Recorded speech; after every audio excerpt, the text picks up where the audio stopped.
Hurricane Irma impacted Florida from Key West all the way to the Panhandle. West Coast, Central, and East Coast all hit by this very powerful storm.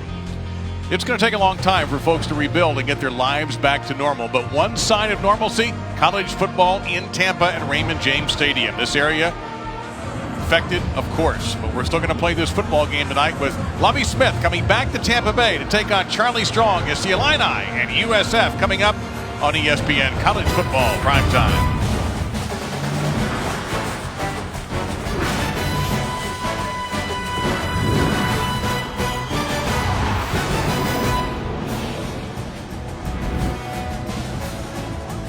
You are watching the American Conference on ESPN tonight from Raymond James Stadium in Tampa.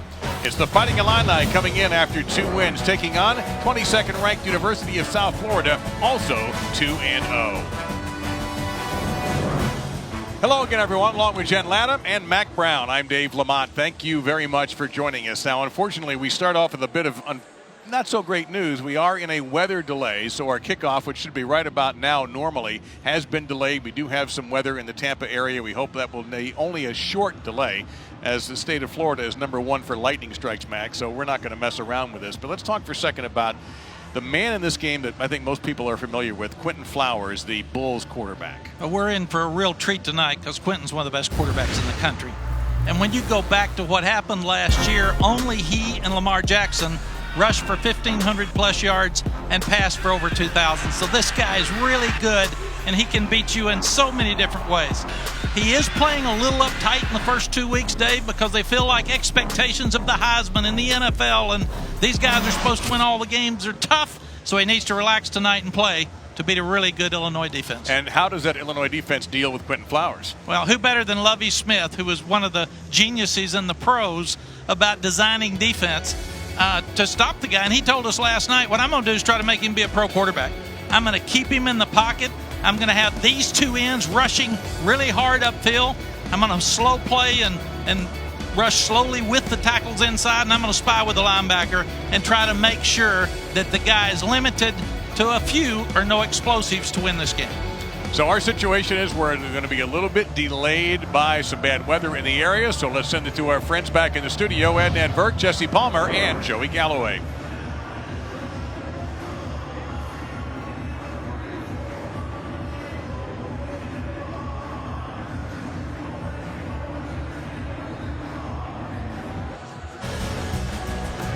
Well, we got some good news for you. We have a targeted kick time now at 7:37 Eastern here at Raymond James Stadium. A lightning delay has slowed things down a bit, but the Illini are back on the field warming up. University of South Florida will be taking the field momentarily, led in the charge, by the way, by first responders, the men and women who are helping out the folks here and are still helping out the folks here because of Hurricane Irma. So, Mac, let's talk a little bit about the coaching matchup here, because it's a good one. Charlie Strong, who you, of course, know very well, who replaced you at Texas, and now you guys sent a picture around the world. Not sure what horn sign you were doing there. But I was doing the Texas, he was doing the Bulls. That we have to understand. He had a great run as an assistant, finally gets his shot at Louisville and did well there. The Texas experience has been broken down ad nauseum. He gets a great opportunity here to walk into a good situation. Yeah, the transition was not easy at Louisville, and he came out of it and won a bunch of games. Same thing at Texas, but this is home. He won 2 national championships with Urban Meyer at Gainesville. He beats Florida in the Sugar Bowl in a huge upset when he's at Louisville. He knows all these high school coaches. You can see the smile on his face yesterday when he was talking about recruiting this area. And it's been a stressful week around this area, too. Now, Lovie Smith brings a little bit of an NFL mentality. In fact, not a little bit, a lot of an NFL mentality to the Illini. Well, they have 14 players from this area, 3 from right here in Tampa.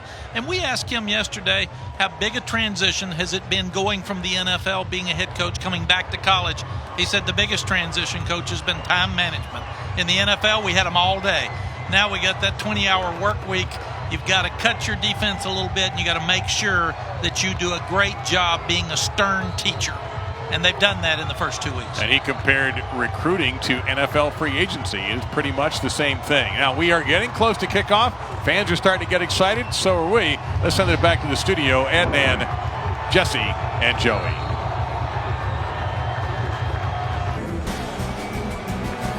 Skies have cleared and ready to go at Raymond James Stadium for the American Conference on ESPN. In this matchup between the Illini from the Big Ten and from the American, the University of South Florida with Mac Brown and Jen Latta, Dave Lamont. A 35-minute weather delay due to lightning in the area. But we are ready to go. The green and gold for USF. And we take a look. They can put up points. They have been for a while. And here's the irony, Mac. This is kind of cool. Illinois shut down Western Kentucky last week and stopped their streak of 30-plus. Yeah, that's going to be fun to watch tonight. And you got to give this offense credit because they were doing it with Willie Taggart. It hasn't dropped off at all with Charlie Strong. Still scoring a lot of points. They have had slow starts in their 2 games. They went out to California. San Jose State looked like the greatest team in the country for a quarter. 16-0, but then USF put a hurt on them. And then a very slow start in the stadium against Stony Brook, where they were actually trailing Stony Brook 10-7 was USF. They came on and exerted their muscle for a 31-17 victory. And I think some feel like that with the high expectations for this team, and especially for Quentin Flowers, he's put too much pressure on himself. He hasn't played well early in ball games, and when he's not playing real well, this team's not playing well. So they got to relax tonight. They've got a Big Ten opponent. They're 0-5 in the Big Ten. They haven't beaten one ever. So this should be a really good game. Chase McLaughlin will kick it off. We're underway. This will go deep into the end zone. It'll be a touchback, and we'll see Quentin Flowers right away at the 25-yard line with this USF attack. Before we do that, let's get to the field and Jen Latta. Well, hey there, guys. In just 2 games this season, Lovie Smith has already started more freshmen than any other coach in the country. It's not just starters, however, who are making an impact. 26 true freshmen and redshirt freshmen have already seen playing time. It's something that Lovie says is not really a big deal. 17 returning starters, all of them upperclassmen. You got to think the hand goes to the experience, but Lovie says this team he's putting out there gives his squad the best chance to win, guys. That is all that matters. Thank you, Jen. And it will be Johnson on the handoff right away, picking his way through the defense for a 4-yard pickup. 2nd down and 6, and the senior from Immokalee, Dearness Johnson. And USF will play tempo. Sterling Gilbert, the offensive coordinator who was with Charlie Strong last year at Texas. Here's Flowers trying to get to the outside. He breaks 1 tackle and slides down at the 32-yard line. It looked like he avoided a big hit from Nate Hobbs. And a lot of extra whistles here. And a flag down. Big Ten officiating crew. Illegal shift. Offense. 5-yard penalty. 2nd down. So Ron Snodgrass is our referee tonight, so back him up 5. It's one of the problems with up-tempo offense. Sometimes you don't get set, or you're not in the proper alignment. This team ran 101 plays against San Jose State, Dave, so they're going to go fast. And as the fans watch the game tonight, if they get more than 5 yards on 1st down, they're going to run back to that line of scrimmage. If they get less than that, they'll probably slow down and look to the boundary. Out of those 101, they ran 74 of those. Part of that undoubtedly because they began to build a big lead. But they had great success on the ground, 315 yards when they went out to Northern California. Delayed draw on 2nd and 11, and Johnson's got some room. But Johnson will break a tackle. He got a 1st down, and he'll carry outside the 40 before he is brought down by Hobbs and Watson at the 43-yard line. A solid start there for Johnson. What a great call. And you can see now they're back to the line of scrimmage very quickly because they love to go quick on 1st down.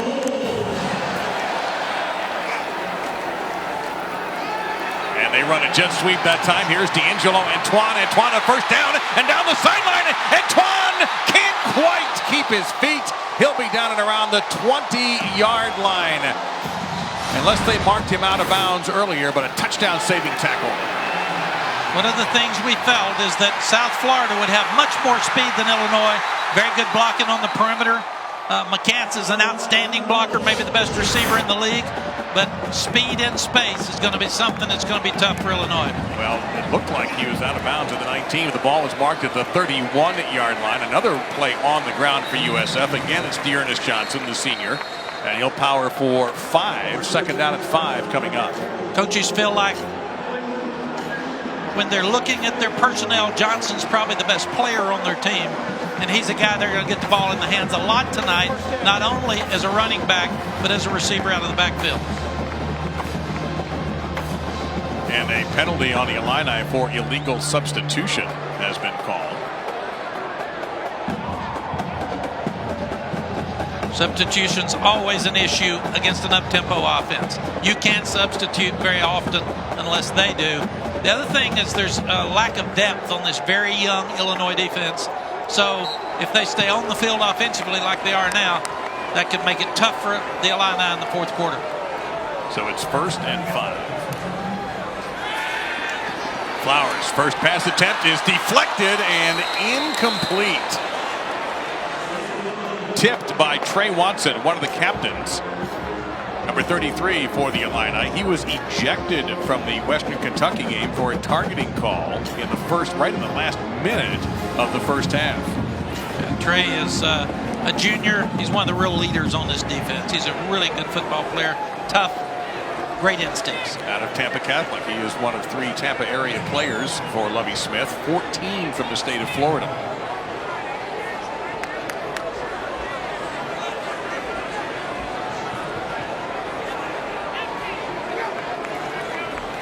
On 2nd and 5, Flowers. This is a run all the way. He'll have a first down.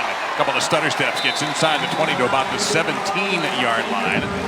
Jalen Dunlap is back in for Illinois, the defensive back, number 1, after missing a couple of games with injury. He was in there on the stop. One question about this game. With the hurricane and limited practice, would USF be ready to go? This first drive says they're ready to play. And also a limited playbook for this game, too. Skinny playbook is what they call it. Skinny script. Flowers fakes it, and he'll be brought down. That fake did not work, and he was brought down very quickly by Tony Adams, a nickelback, one of those many freshmen the Illini playing. So no gain there. It'll be 2nd and long. Now they're going slower. They'll look to the boundary because on 2nd, more than 10, they've got to get the right play call. Obviously flags here. Was he drawn off, or did he just jump? Illegal snap. Offense. Number 74. 5-yard penalty. 2nd down. 2nd down and 15. Cameron Ruff, the Remington candidate, hit with that penalty. I will say good get off by that defensive line. Well, and that's going to be fun to watch. Quickly. It is. Those 2 ends, 97 Roundtree and 92 Gay, and they have a big responsibility to put pressure on Flowers tonight. And again, they're freshmen. These guys started at bookends for the first time since 1980, and the Illini started 2 defensive ends at freshman.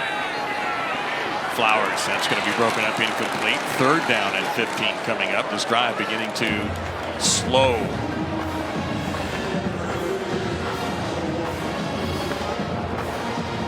Penalties are absolute killers. They set you back. They get you off your rhythm, especially with an up-tempo offense that wants to go so quickly. So now you're in a position with 3rd down and 16. What's your play call? Probably quarterback draw, probably screen, might throw one in the end zone, but you've got the field goal if you need it, and they've been good at the kicking game. And they just run it right up the gut. And Johnson will drag tacklers to the 19-yard line. Short gain there. 4th down and about 12 coming up, maybe 13. So we might see Emilio Nadelman, the senior from Central High in Miami, and he does indeed come out with his holder, the punter, Jonathan Hernandez. And people who would gripe about that call, Coach Strong obviously thinks he's got the better team, he's got the better athletes, he's got the more experienced team. He thinks his defense is going to stop them from scoring, so he didn't want to turn over. He really needed points to start this game. Very conservative call. 36-yard attempt here for Nadelman. You see his great success at USF. He's 1 for 1 this year in field goals. And this one's blocked. Ball still being fought for, and Illinois will finally get it at the 30-yard line. They've had 2 punts blocked, Mac, USF, and now they get a field goal blocked. Yeah, you can't have this field goal blocked. It's not that long a field goal. It's your first drive. You've got to get points. For whatever reason, early points in a game mean so much. They've got penetration up inside and off to the left side for the block. And there were more guys back down there than there should be. And you see a clear, it wasn't even close, and there is Isaiah Gay, one of those freshmen we talked about, coming in there with a kick block, number 92. So now we get our first look at the junior from Newark, Ohio, Chase Krause. 3-0 as the starter for Illinois. He'll have Mike Epstein, the freshman from Fort Lauderdale, as the tailback, and Epstein gets the carry. And he runs right into the gut of the USF defense for a 1-yard pickup. Mike Love, the senior from Clearwater, in there on the stop. Those two big guys up in the middle are both 300-pounders. Hector, number 60, and Sennett, number 10. Those guys are really hard to block. So Illinois is going to have to run up in there some, but they're probably going to have to get some things to the outside to make it work. Well, Epstein's off to a terrific start. He's out of that famed St. Thomas Aquinas program in the Fort Lauderdale area. A couple of touchdowns already, and averaging almost 83 yards per game on the ground. He'll get it again, and he'll get trapped for a loss. Speed on defense that time from Bruce Hector, a senior from here in Tampa, a loss of 4. Yeah, Hector really disrupted the play. He penetrated, he came up inside big lineman, and you can't have penetration and make the running game work. And Illinois can't play from 3rd down and 13. So they've got to be smart with this call as well. They've got two very good receivers in Malik Turner and Mike Dudek. And Mike Dudek is a heck of a story. We'll get into that a little bit later on as the day goes on. Kendrick Foster, the tailback. I think they'll probably get a rub route of some kind out here to the right, delay. Plenty of time to throw over the middle and behind the receiver and around midfield, incomplete. And it will be punting time here, trying to hit his tight end, Lewis Dorsey. South Florida survives the special teams mistake, the block by Gay, and we'll get a look now at Blake Hayes, the punter, and Tajay Fullwood, who has already returned 1 for 46 yards. USF running an 11th player out there at the last second.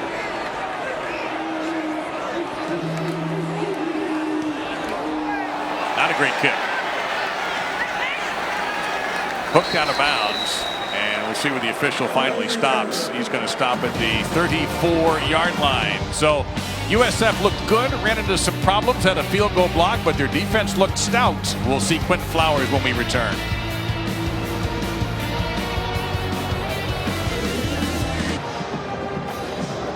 First time USF had the football, they had a 9-play, 56-yard drive that died because of penalties, and then the field goal attempt by Nadelman was blocked. Quentin Flowers gets him out a second time. He's had a spectacular career in the Bay Area.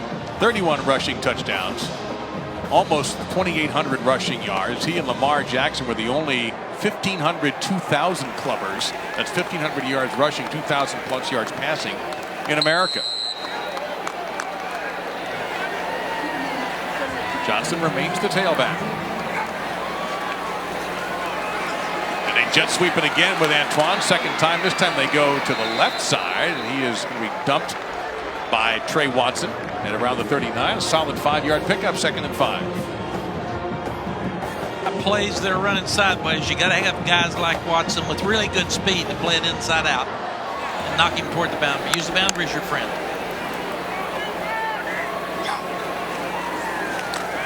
Flowers didn't like the passing lane, instead runs into trouble very close to the mark. In fact, one official has him spotted as having a first down at the 44-yard line.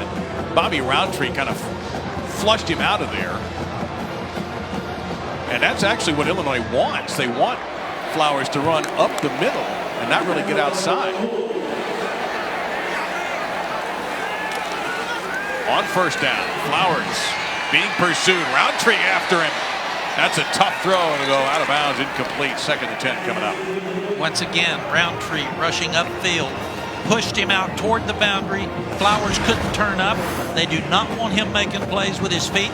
They want him to throw the ball, and he has to throw it away out of bounds. Great play by the freshman, Bobby Roundtree, who's back home. He's close. And, Largo High. He did exactly what his coaches told him to do tonight. Flowers 0 for 3 passing, and we're going to get a stoppage in play. And again, was it a draw off or an offsides on the Fighting Illini?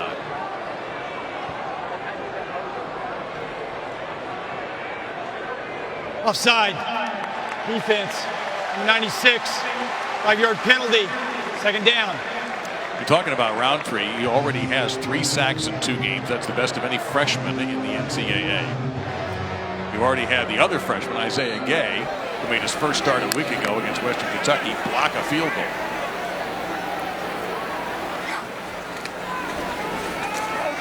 This is Johnson breaking one tackle. Going left. Now a stiff arm. and Johnson gets into Illinois territory, knocked out of bounds at the 40-yard line. A healthy 12-yard gain.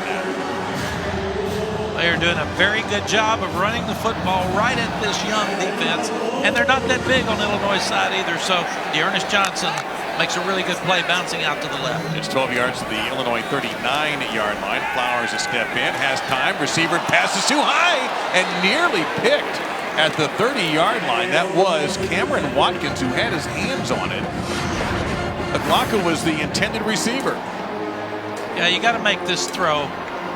Quentin didn't get his feet turned around. He tried to throw it kind of sidearmed as he was looking down the field after he faked the run. Got to set his feet, settle down, make those easy throws. See, he hasn't hit on 4 passes yet. USF has had great success on the ground, though, 83 yards. And Dearness Johnson has done most of that damage, number 2. And this is not a pace here that I expected to see very much tonight. They're down to 3, and they're going to have to burn a timeout. The play clock working against them, so USF takes their first of 3 first-half timeouts. Timeout, South Florida. They're first. We'll step aside and see what's on the mind of Charlie Strong and whether his players can execute it when we return. 0-0, first quarter. ESPN College Football, brought to you by Audi and Samuel Adams. Pursue better.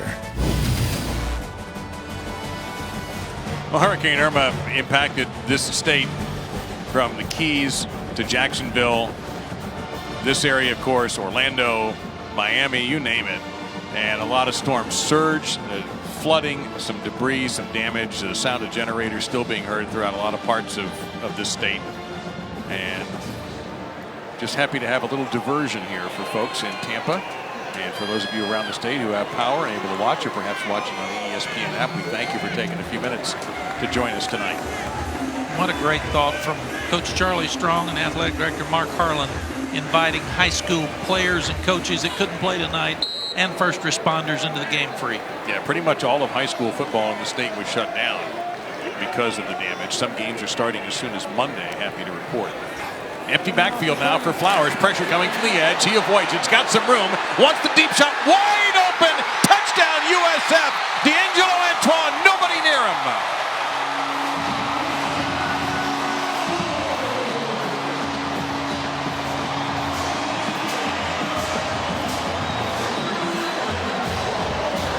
The first completion of the night for Flowers is a 39-yard touchdown pass.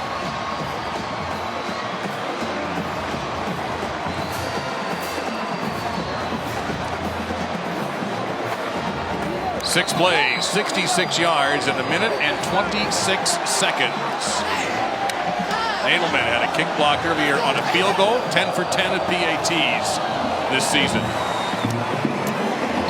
11 for 11. There's a flag down.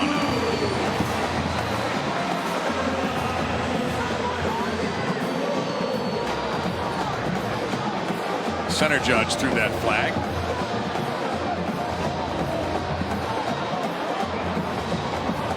And it looks like the may have to give a re-kick here if you read the referee's lips. Personal foul. Illegal helmet contact, hands to the face. Offense, number 97. 15-yard penalty. Replay the try.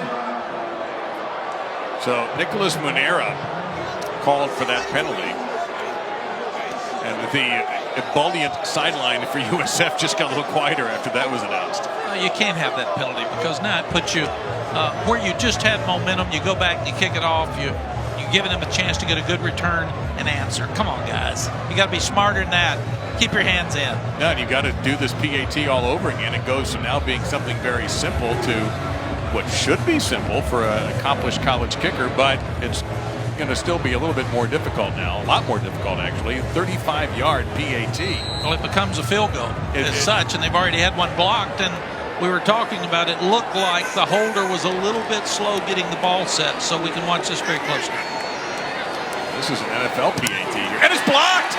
And this could go back for 2 if Illinois can take it all the way, and it looks like they're going to. What a shift this is!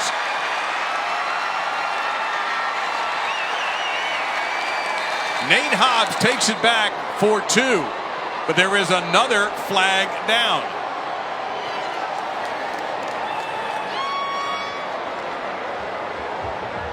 It is either going to be 6-2 or we're doing this again.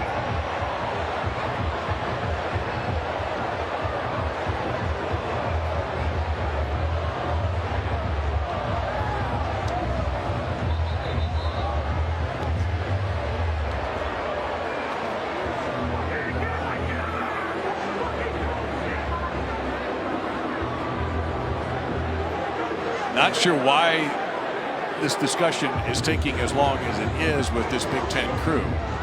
See, one pen and pad already out. Here we go with the call.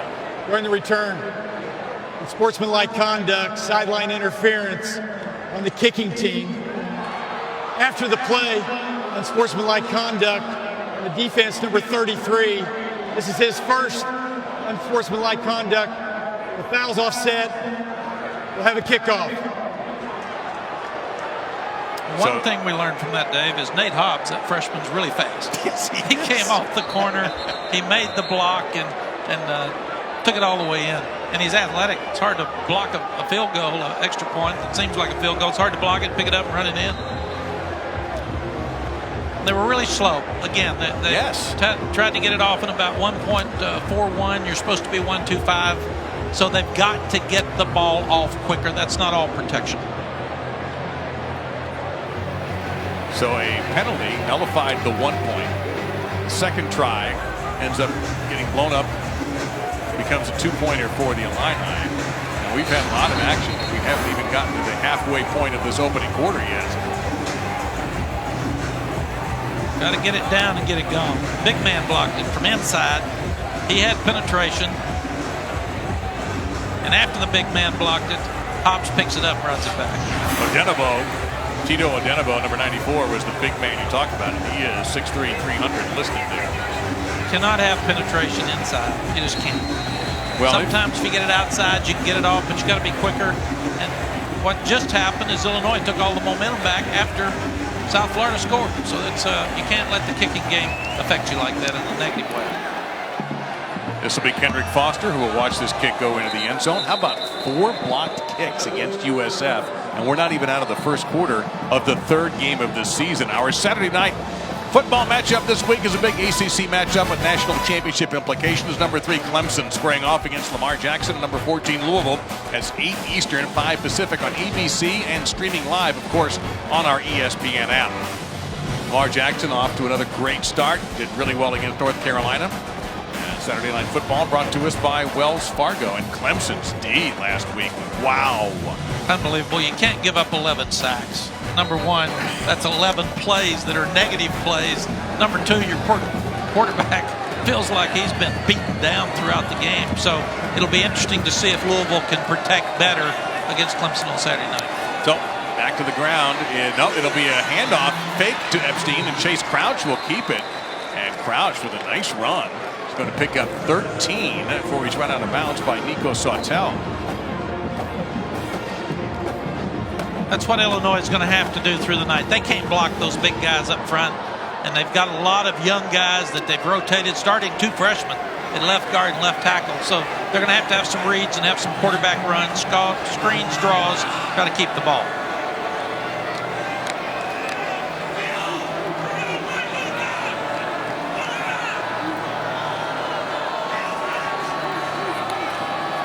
Pressure coming from the edge, and Crouch will escape. Flag down behind him as he's pushed out of bounds and around the 42. But that flag came from the referee at the 31-yard line. Holding, offense, number 72. 10-yard penalty, first down. This is a young offensive line. And actually, Gabe Meganson, as a sophomore, is a veteran in this group. Well, the problem is the guys on defense are better than the guys on offense, and sometimes they're going to have to hold them to give the quarterback enough time. And when they get backed up, their offense isn't built like most offenses to overcome a first down and 20. You've got 2 true freshmen starting on that left side, Larry Boyd and Alex Palczewski. That is rare. Pressure up the middle, Crouch hit. Catch is made by Malik Turner. He is brought down immediately, and here comes yet another marker in the backfield.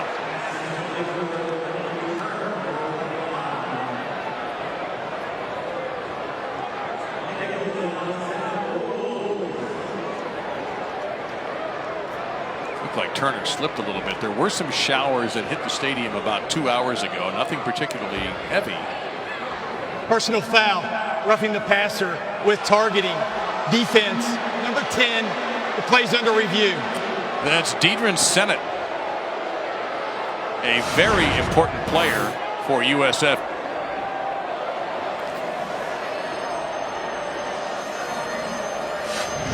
And you saw a little bit of contact with the helmet around the neck and shoulder area, and that's part of the definition of targeting. And they've gotten a little stricter with it over the years, Mac, as they first started a couple of seasons ago with this, and they've gotten tougher.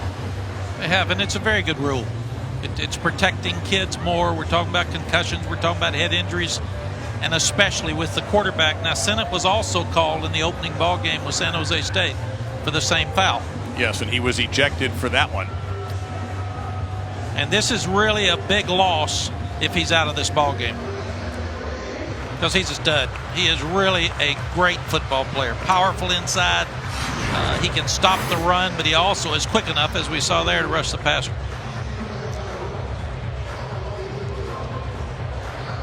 That is close to me, Mac. Just thinking a couple. I can see why the flag was thrown. The rule here is if he is found guilty, he is out of this game. And they've added the neck and head area, so I would think he would be out of the game. And they've expanded. It used to be just the crown of the helmet, and about the middle of last season there was a huge dust up from the UCLA-Stanford game, and they pretty much made it the entire front top of the helmet. And also you see the face mask making contact as well. So After review, the ruling of targeting is confirmed. Number 10 is disqualified for the remainder of the contest. 15-yard penalty, automatic first down. second time in 3 games that Deidrin Senate, the senior from Immokalee, has been ejected. And he will have to leave the bench immediately. And as a coach, you hate it for him. He's playing hard. He goes after the quarterback. You don't want to hit him too low because you hurt him too. And you try to hit him around the chest area, and it slides up into the helmet area. But that's the rule. And kids have to understand that. But that's a huge loss for South Florida. Not just a loss, a huge loss. So the Illini takes over at their own 43-yard line, first down and 10. Rayvon Bonner, another freshman out of Cincinnati. Number 21 is the tailback now for Chase Crouch. He has a little bit of time, throws kind of high, bobbled, incomplete. Another flag comes in. Ricky Smalling was the intended receiver who could not hang on to the ball. And I believe we're going to get pass interference against Illinois here.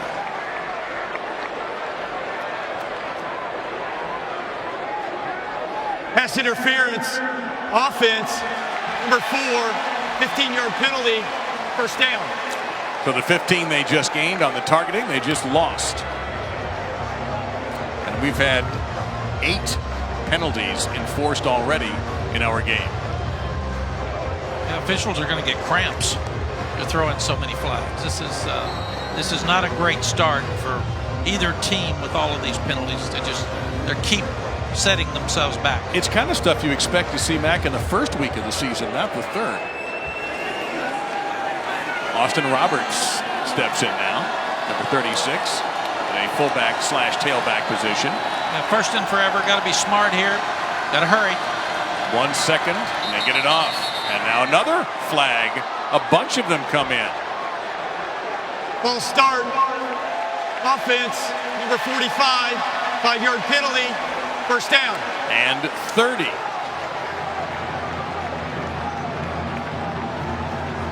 It's hard to find a good call on 1st and 25. How about 1st and 30? Yeah, and 1st and 30, it's you're going to be conservative and try to get it back to a 3rd and 10, so you've got a chance to make a first down at the end of this thing, but you can't get it all back at once.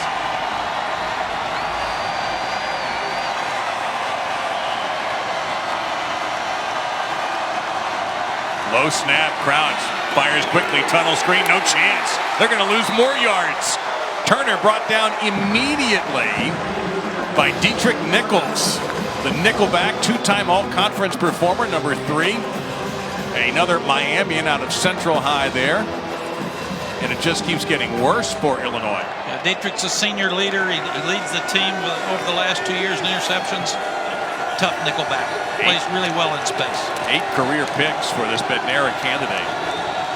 Empty set now here on 2nd and 31.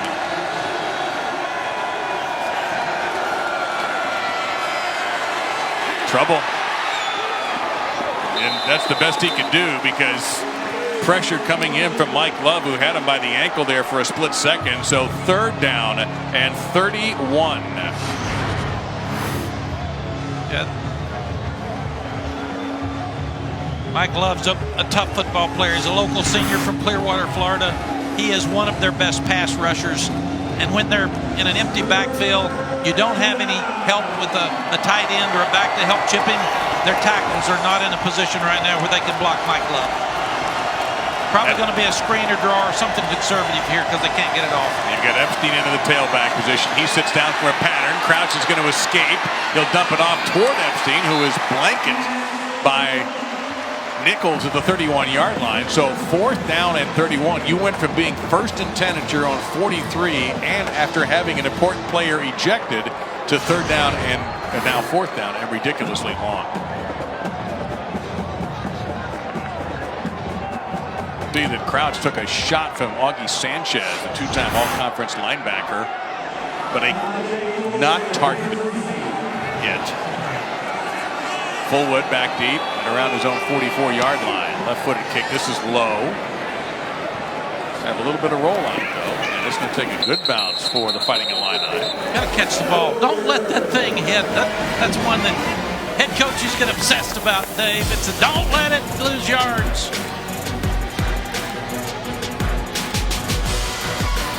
All ESPN coverage is streaming live on the ESPN app. Download now and take ESPN everywhere. Welcome to a wacky Friday evening at Ray J. It's USF leading Illinois 6-2. The 2 coming on a returned blocked extra point by Nate Hobbs, a freshman out of Louisville.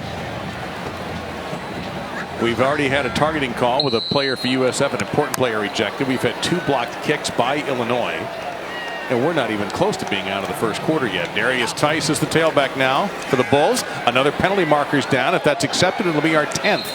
A quick throw for a short gain. Let's see what this flag is all about. Catch made there by Stanley Clairvaux. Offside. Defense. 92. 5-yard penalty. 1st down. We should mention Clairvaux playing Darnell Solomon, the sophomore out of Miami, not able to go today. He is in street clothes for USF, so it'll be 1st and 5 coming up. And in a tempo situation, you can have freshmen like Gay line up offside. You got to have somebody tell him, get back, son, get back. Those older guys up front have to help him. He doesn't need the help as fast as he is. It's a little anxious. It's Tice. He's got a little hole here. Tice. Watson slowed him down, but not nearly enough. Bobby Roundtree finally brought him down. That's out to the 46-yard line. A solid dozen-yard pickup on a 1st down. It'll be trouble for Illinois' defense in the 4th quarter. That South Florida can run straight ahead, and they're keeping the ball. That's going to wear them down because they have a lack of depth. And also, it's humid. And you don't get this kind of weather too often in Champaign. Flowers drops back, tries to get through to the 50. He does. Gets a big block behind the play and slides down safely for a 1st down at the 41-yard line.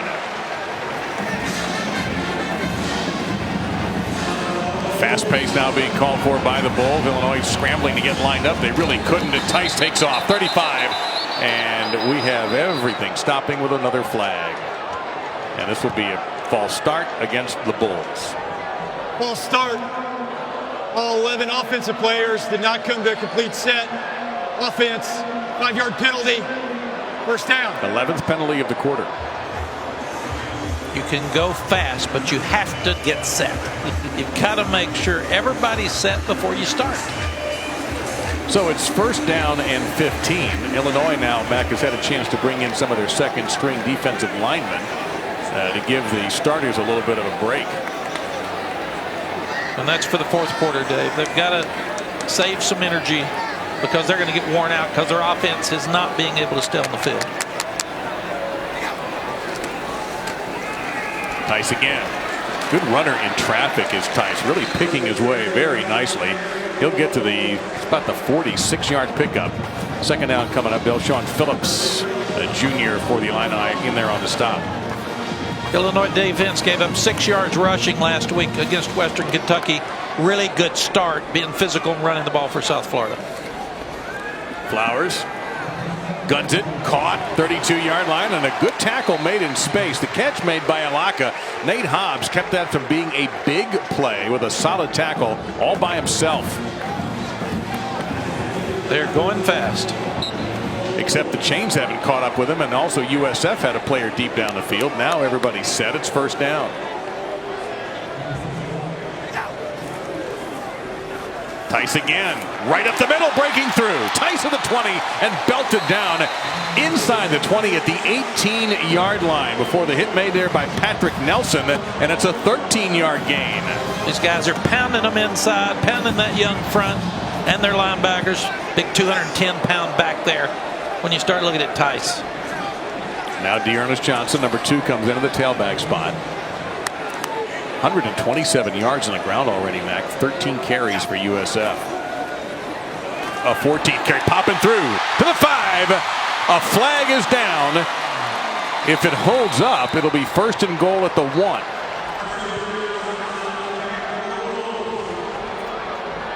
Holding, offense, number 78, 10-yard penalty, first down. The right guard, William Atterbury, out of Clearwater, a sophomore. So erase first and goal at the 1. It'll be first and 20 instead. 6 penalties aside. Got the pull from the big left tackle, Mays. Gets it so Johnson can turn up inside. They're just running basic, simple power football. This is what he said was making his script more skinny. They're not running a lot of different plays, but they're being physical, and they're sending a physical message to that front 7 of Illinois. Illinois now lining up tight into the box there. Flowers, a little bit of pressure. He's got one-on-one toward the end zone.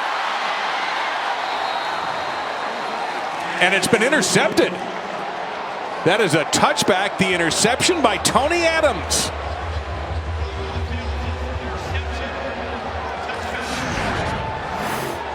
So add to the unpredictability of this quarter. It's a bad snap. Quentin picks it up. What a great play by Tony Adams. He's got the receiver pushed basically out of bounds, but it's legal because he's turned back. He's looking for the ball. Here's a true freshman from Belleville, Illinois, that's playing like he's a 5-year senior. Well, that was Tyree McCants, the intended receiver, Mac, and he was out of bounds. So he could never have caught that ball legally. Been the first one to touch it, I should say. So, perfect way to play that ball. Great defense by Adams. His first interception of the year. Flowers is second against him this season, and every time it looks terrible for Illinois, they find a way to fight back. Lovey told us they get 3 takeaways, they win the game.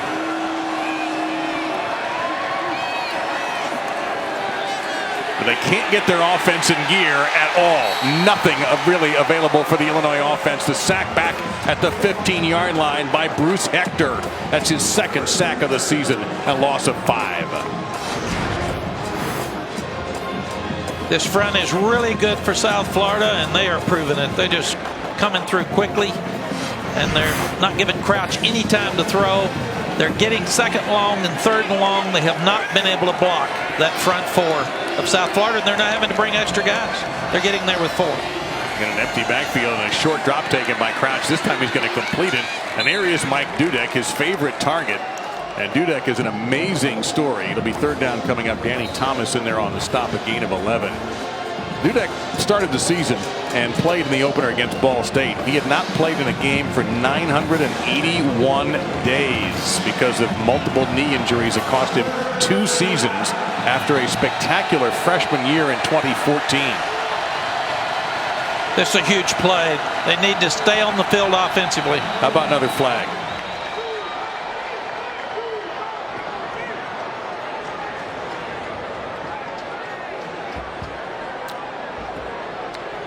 There is no foul for illegal substitution. Timeout, Illinois.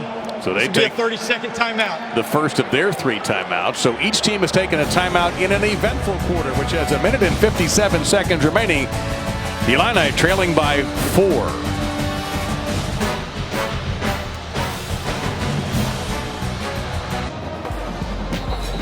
Sage Steele is back in Bristol, so start your day with her. Randy and Jay, weekdays at 7 a.m. Eastern on ESPN for the new Sports Center AM. They'll get you updated on everything you need to know in sports, have all the late game highlights and everything else. You can catch it streaming live on the ESPN app if you're on the go. Actually, there was a great piece with Sage talking to Charlie Strong on ESPN.com about the first responders and what USF has done in inviting them and the high school kids who can't play football tonight to this game. And man, have they seen an interesting one. 3rd and 4. Huge third down. He's either going to sprint to the field or go option route.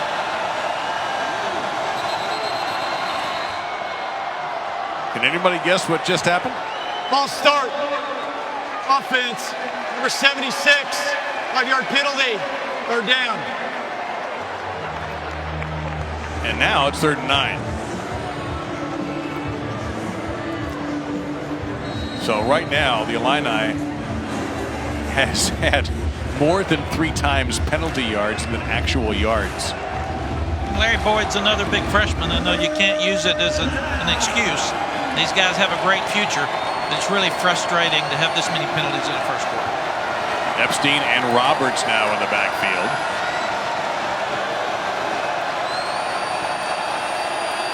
Crouch, little pocket here, has some time, he's picked! Dragged down to the 15-yard line, Ronnie Huggins with the interception.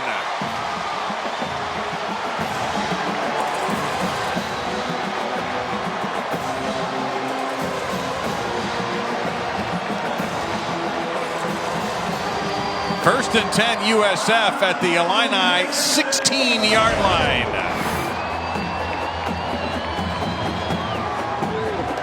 Again, he felt some pressure. He throws late out to his left to Smalling. You cannot have a late ball to that boundary. And Ronnie Huggins can run. Makes a great play on the ball. So you start looking at this game so far, it's been about penalties, and it's been about the South Florida defense. Smalling saved the touchdown with that tackle. That is the 6th interception for this defense, coordinated by Brian Jean-Marie. Brian's done an outstanding job. Now the offense has to put points on the board. My goodness. Another false start penalty coming up here. Offense, number 78. 5-yard penalty. 1st down. This is like watching a college basketball game or an NBA game in November when they're calling everything, and then by March they backed off a little bit. They just got Atterbury for the holding, so that's 2 penalties. I coached 42 years. I'm not sure I've ever seen this many penalties. 14, Max. 7-7 right now. We're tied in penalties at 7. Johnson in the game in the slot. Flowers, straight keeper. Oh, nice little move. Put a foot in the ground that time, and he'll get the penalty yards back and more. Gets inside the 15 to the 14-yard line. A solid gain of 7 that time, and a great move. Stop made by Nelson. Yeah, quarterback counter, he showed a lot of patience. And quick on the draw. They'll get a short gain here and a handoff to Johnson for a couple. So here's a 3rd down and about 6. This is probably 4-down territory because you've had a couple of kicks blocked and you've moved the ball on the ground, so be physical and try to make up your 6 yards in the next 2 downs. This is only the 2nd to 3rd down USF has faced. They missed on the first one. No backs. Now Johnson comes in the backfield. Fake to him. Going to go to the end zone. And it is snatched out of the air. Incomplete. Almost held on by Dixon, the tight end. Had it. Could not hang on. And it's 4th down. Just a wheel route. He's coming from the line of scrimmage. He's got him wide open. It's the perfect throw. Dillon's got to make that catch. Put it on the money. Everything was there. Got to make the play. So Kenya Dillon unable to get it done, and who knows what's going to happen now.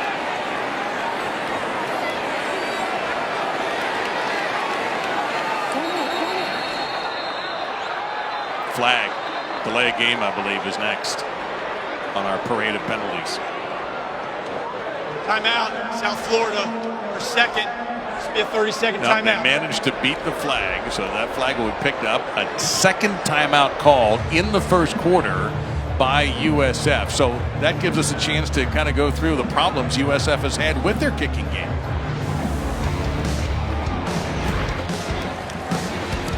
You look at what's happened in this ball game.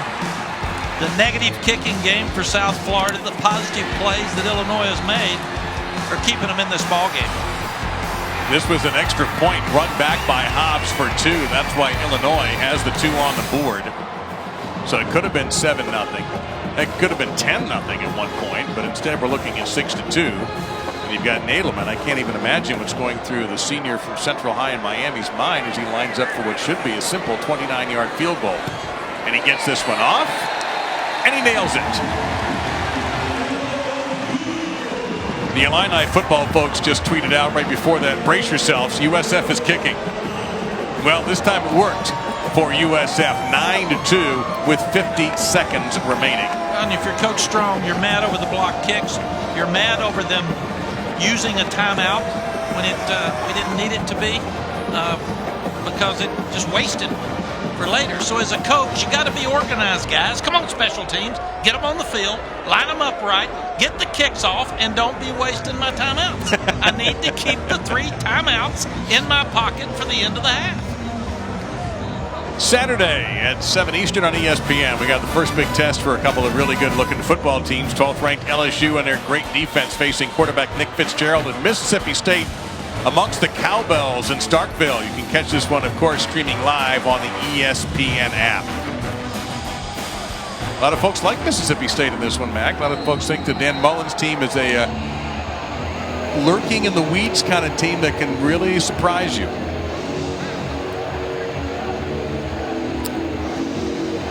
Kendrick Foster back deep to receive this kickoff. I'm sure Nadelman, who's handling the kickoff duties, feels like the weight of Tampa has been lifted from his shoulders. Foster's going to get a run up here from the 2 to the 20.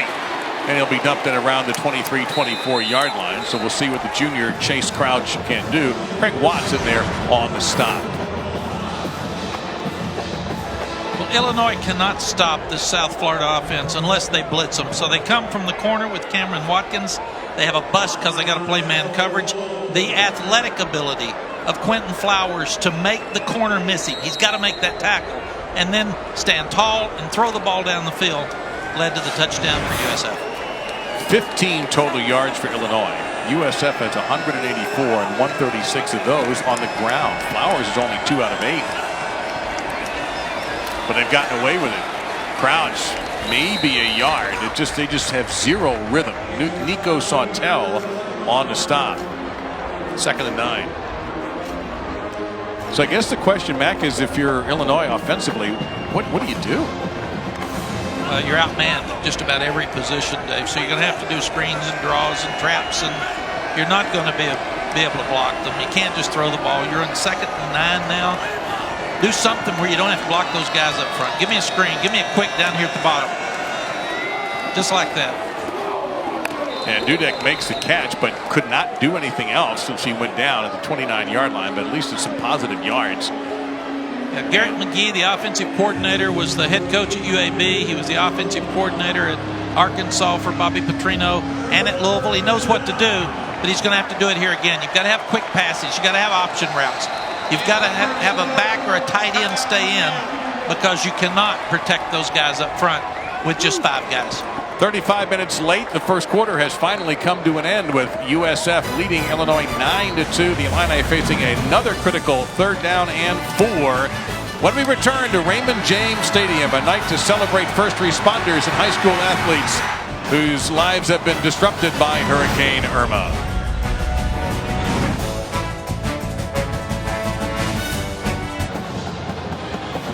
Second quarter about to begin here at Raymond James Stadium, along with Jen Latta and Mac Brown and our crew. I'm Dave Lamont. We thank you very much for watching, whether you're sitting around at home, maybe at your local watering hole, or watching on the ESPN app. We certainly appreciate you taking the time on this Friday evening. Game began 35 minutes late because of lightning in the area.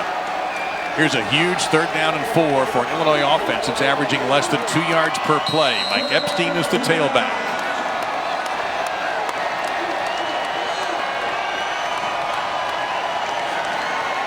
Crouch fires. There's a 1st down and a little bit more. Smalling dragging a defender to the 45-yard line. That's the biggest play so far for the Illini on offense. So there's your option route. You're throwing it to a freshman. You've got to get it out of your hands quickly.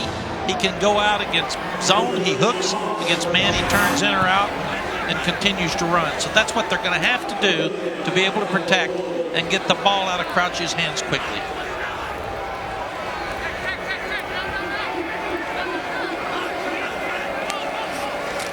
Epstein. Well, that's a great move, but it's going to come back. Looks like we're going to get a flag. Epstein showing that ability that he's shown already this season to make moves in traffic, but it's likely going to go back the other way. Personal foul. Clipping.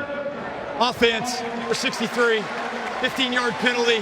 1st down. Another one of those freshman offensive linemen there, Mac. Yeah, he's very athletic, gets downfield. It's hard to see clipping from behind the ball.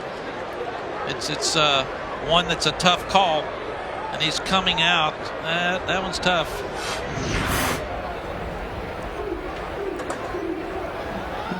Not sure I'm in agreement with that one. He didn't get his head all the way across, but he got it close enough to make the linebackers run around him.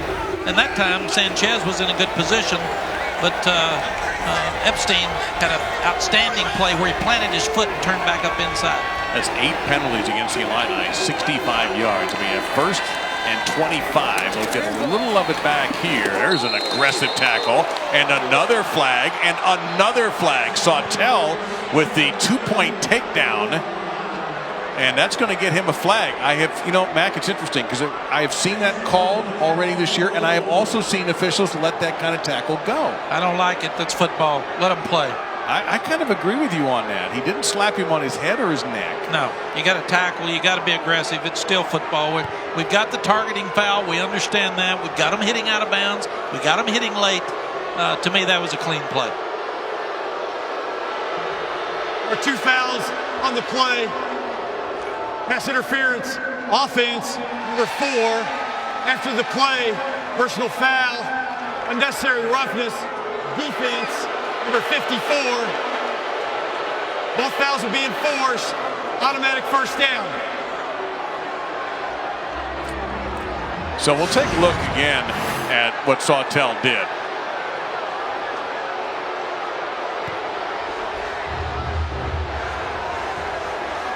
I don't see it. I think it's football. Yeah, I agree. I appreciate the official thinking of the safety of the player, and that's what he's doing, and he's right there. It's on the head. Said good job. Keep playing. That's what we used to do when we felt like an official missed it. Because this defense is playing hard. And you can see that Coach McGee on offense is going to option routes and quick, so he's made some good adjustments here to try to get the ball out of his hands more quickly. His guys just have to quit having penalties. I think that's 16 penalties now. And you see the time for yourselves, folks. We've got 14 minutes to go in the 2nd quarter.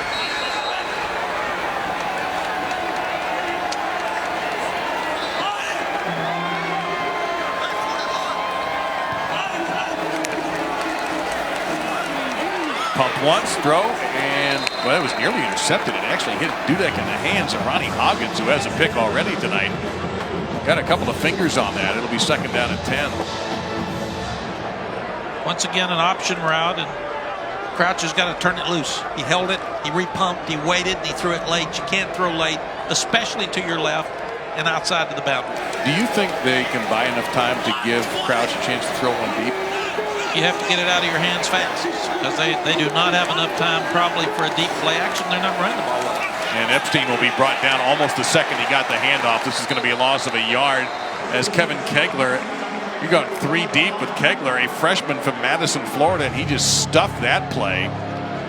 So 3rd down and 11. That's 4 tackles for loss already for the Bulls. Another 280-pound freshman. Probably what's going to happen since they're throwing the quick route, Dave, is they'll get a double move where he'll pump and try to go deep at some point. Hard to do that on 3rd and 10.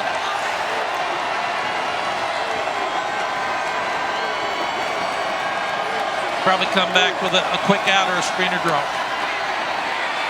Throws back across his body and the catch in traffic. Fighting for the extra yards is Malik Turner, but he'll be short of the first down. That is a risky throw. Very risky. Still got to give a lot of credit to USF's defense. A lot of pressure. They're making Crouch move. He threw it back across his body to the inside. He threw it to a senior he trusts in Turner. Just not enough for the first down. Penalty stopped him again.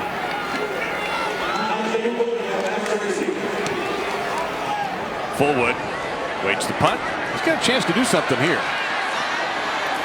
Flag. Oh, here we go. Blocking the back coming up. They actually hesitated on that. That happened. Those flags flew out a couple of seconds afterwards. So this is going to come back. Whatever gain was made here, it's either going to be a hold or a block in the back. During the return, holding, receiving team number 27, 10-yard penalty, first down, timeout. We have one of the best research staffs in the entire world at ESPN. I'm putting them on alert for most penalties in a game.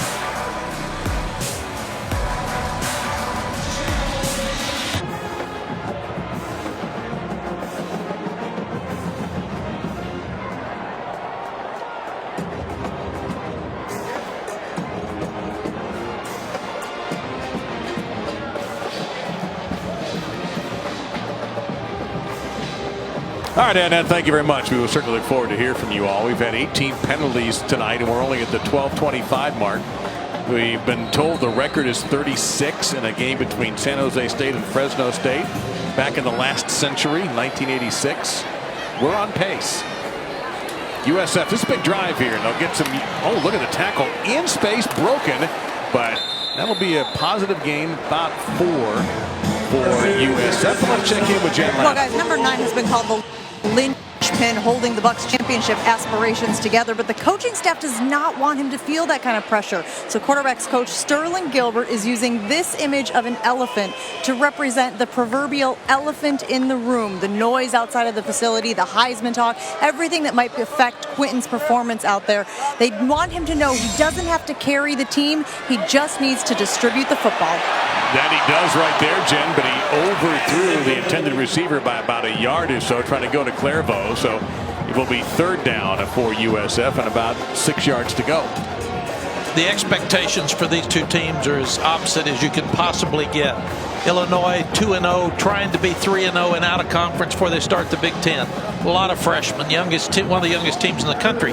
USF voted conference champ by the media before they start, have to win every game. Everybody feels like they're just going to run up and down the field. A lot of pressure on the South Florida Bulls as they continue to play here, and especially this quarterback. Clock down to 4 to 3, 2. He gets the snap. Stays in the pocket, now being chased out. Retreats to the end zone, fires, and he's got a man. And a first down for USF, and still going is Johnson all the way out to the 35, maybe the 36-yard line. A big play by Flowers and D'Ernest Johnson. It's two older players that can find each other. They try to keep him in the pocket, exactly like Lovie said. He's just too good. He's got pressure on him from Roundtree. He finds Johnson in the open. Johnson was smart enough to find some space and turn it up for a huge play. Just an athletic play. Nothing you can do if you're Illinois. Well, the goal was to try to keep Flowers in a pocket. And he didn't really escape, right? I mean, he escaped backwards. They played it perfectly, and he got a 15-yard gain. Short gain there, second down at 8. Flowers is 3 out of 10, but he has 68 yards with a TD and an interception. Tice now in, number 6 for D'Ernest Johnson, the tailback spot for the Bulls. Plenty of time, had time to pat the football. Down deep, jump ball, catch made around the 20 by Valdez-Scantling. Marquez Valdez-Scantling, we have not called his name yet. He is a key weapon for this USF offense. Amari Hayes in coverage on the stop. That is 44 yards. And you can see that the protection's good up front. And the South Florida offensive staff said, we're going to throw it deep. We're going to go after them. They're crowding us too much. We're going to go after those young secondary guys. Now they bunch 3 to the right, and that brings a flag down, and we're going to get an illegal substitution call here. Illegal substitution. Defense, 12 men on the field. 5-yard penalty. First down. 10th penalty against Illinois, 19th in the game. Happens after a big play. A lot of young players. You're trying to get guys on and off because South Florida substituted, and that's when you get too many on the field. And USF had a very interesting triangular formation to the boundary, which is the shorter side of the field. Now they're going to change it up on 1st and 5. That gives Illinois a chance to again bring in the second teamers. We've talked about a hot and humid night. They're not used to that in Champaign. They've got to get those guys on the front line some rest. Flowers kept it. And that time he was contained. Nice job there by the Illini defense to keep Flowers from really bursting down the field. And finally several Illini defenders in there, including Owen Carney, number 99. Second and about 4.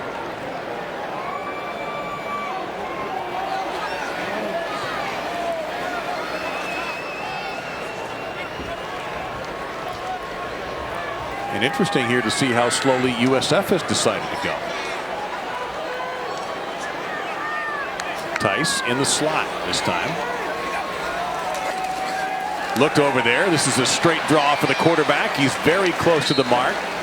But I'm not sure he got it. Trey Watson, one of the captains tonight for Illinois. Honorable mention Big Ten player last season. He did not get it. It's 3rd down and very short. They want to go very quickly. Tice on the give, very patiently plays off his blockers and drags the defender into the end zone for a Bulls touchdown.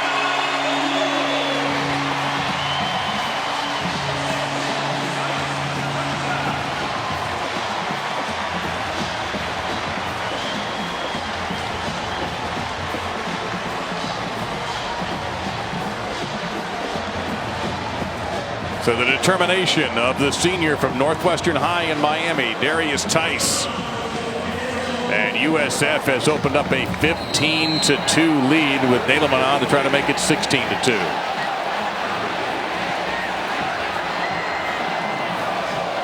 A little quicker this time on the trigger, and it is good. 16-2, an 8-play, 87-yard drive in 3:13. Yeah, Quentin Flowers took that drive over, Dave. He scrambles and makes a play. He makes a deep throw. He goes up tempo and shoves it in. Kicking team number 97. 15-yard penalty. Replay the try. So take the point off the board. And this is what cost them last time. Remember the other PAT, they lined up, made it, had it wiped out by a 15-yard penalty, and then the next one was blocked and taken in by Hobbs for 2. That's Munera, who was called for the penalty the first time. That's the second penalty on him in a PAT situation. So we're back to 15-2, and we're back to now an NFL-sized try almost from 32. No problem. Much better execution. No flags. And now it's 16-2. They're also wearing that defense out. That's what we talked about. Young Illinois defense, not very deep. They're just pounding them up inside, and then it gives you a chance for the play action deep. ESPN College Football, brought to you by Reese's Peanut Butter Cups. Reese's, perfect. And the all-new Volkswagen Tiguan, the new king of the concrete jungle. It's a lonely time in an athlete's life. That's Mike Dudek, the Illini wide receiver, who missed 2 years with multiple ACL tears in 2015 and 2016. When he came on the scene as a freshman, he lit up the Big Ten. 6 touchdowns, over 1,000 yards, 76 catches. He was a first-team freshman All-American from ESPN.com.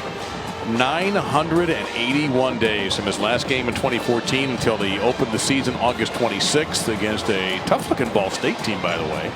So congratulations, certainly our best to Mike Dudek for what he's done, and he looks like he never got hurt back when you watch him run. Yeah, that's a hard thing to do. I had 7 knee operations. We had Bo Scaife at our place, played in the NFL. I told him to quit playing after 2 or 3 knee operations. Had Jordan Shipley. Those guys can get depressed. They work so hard, but good for him for hanging in there and getting back and being a dominant player. Yeah, he's off to a terrific start. For the first couple of games, he had 8 catches. He's got 1 tonight. That's a touchback, and we might get to see Mike Dudek and his roommate Chase Crouch team up when we return.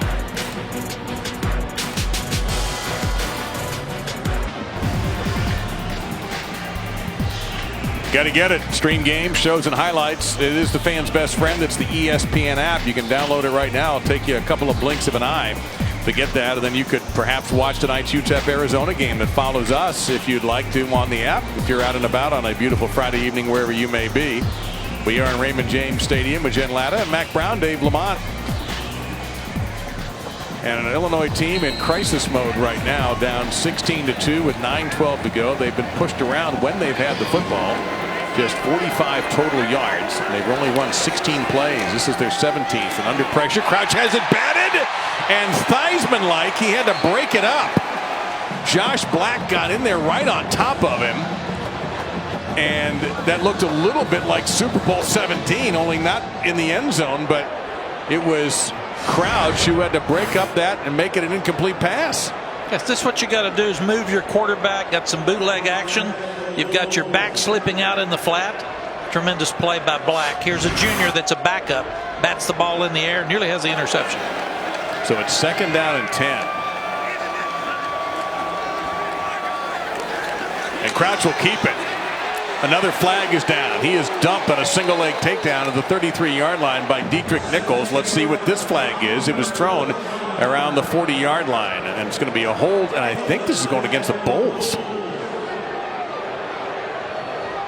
Personal foul, face mask, defense, number 19, 15-yard penalty, automatic first down. Well, I had the team right, just the call wrong, but Hoggins is guilty. He has an interception on the night. And that's one of the bigger plays of the night for Illinois, because look where they're taking this football. In addition to the nice gain by Crouch, they're going to get it at their own 49.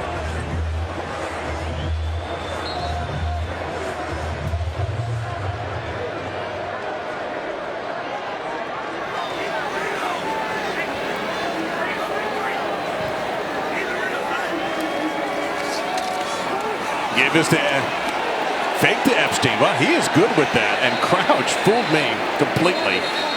As Epstein ran up the field, a couple of missed tackles. Crouch runs out of bounds. We have more flags now.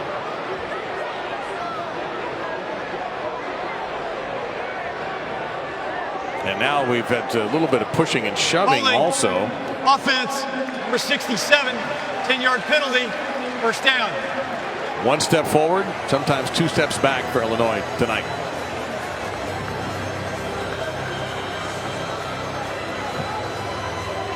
That's the grad Christian DeLauro with the call, with the hold.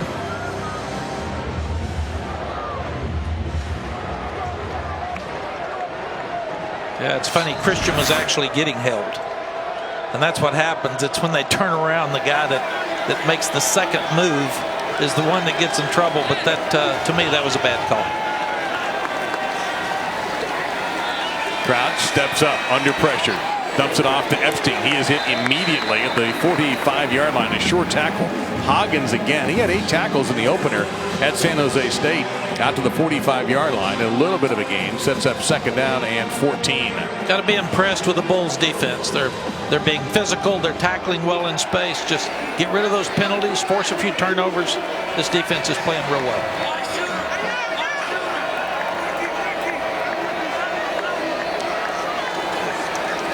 Crouch, deep drop. On the run. Lobs it. Look out. That is dangerous. You could hardly even see who the intended receiver was, because Dietrich Nichols was all over Lewis Dorsey, the tight end. They've lost Nate Eckert, the veteran fullback tight end, to a knee injury last week. So Dorsey and Henry McGrew are going to get increased playing time. I like Nichols. Nichols smart, tough, good feet, good tackler. Obviously good ball skills, because he's the leading interceptor over the last 2 years. 1 out of 5 in 3rd downs. He's a South Floridian. And Charlie Strong's reputation in the state as a recruiter, pretty strong. Pardon the expression. Over the middle into traffic again, incomplete. Trying to squeeze it into Ricky Smalling. It'll be 4th down and long. And once again, Hoggins is around the football. Sawtell tipped it as it was a seam route up inside, just enough. that it knocked it off rhythm, and the receiver lost his eye contact with the ball and dropped the ball. 43 yards on average tonight for the freshman from Australia. Hayes, who almost had one block there. And out of bounds. We'll see where they finally mark this. It's going to be close to the 20-yard line. It'll be on the 20-yard line. So USF in a position to blow this first half wide open, up by 14. 7:25 remaining, and they've got the ball back.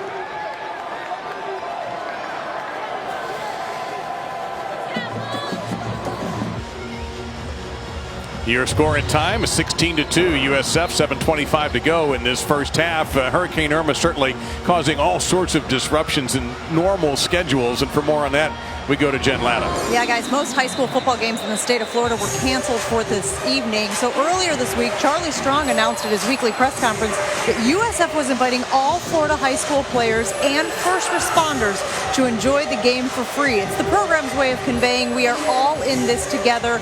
And of course, there are still many areas of Florida that are without power.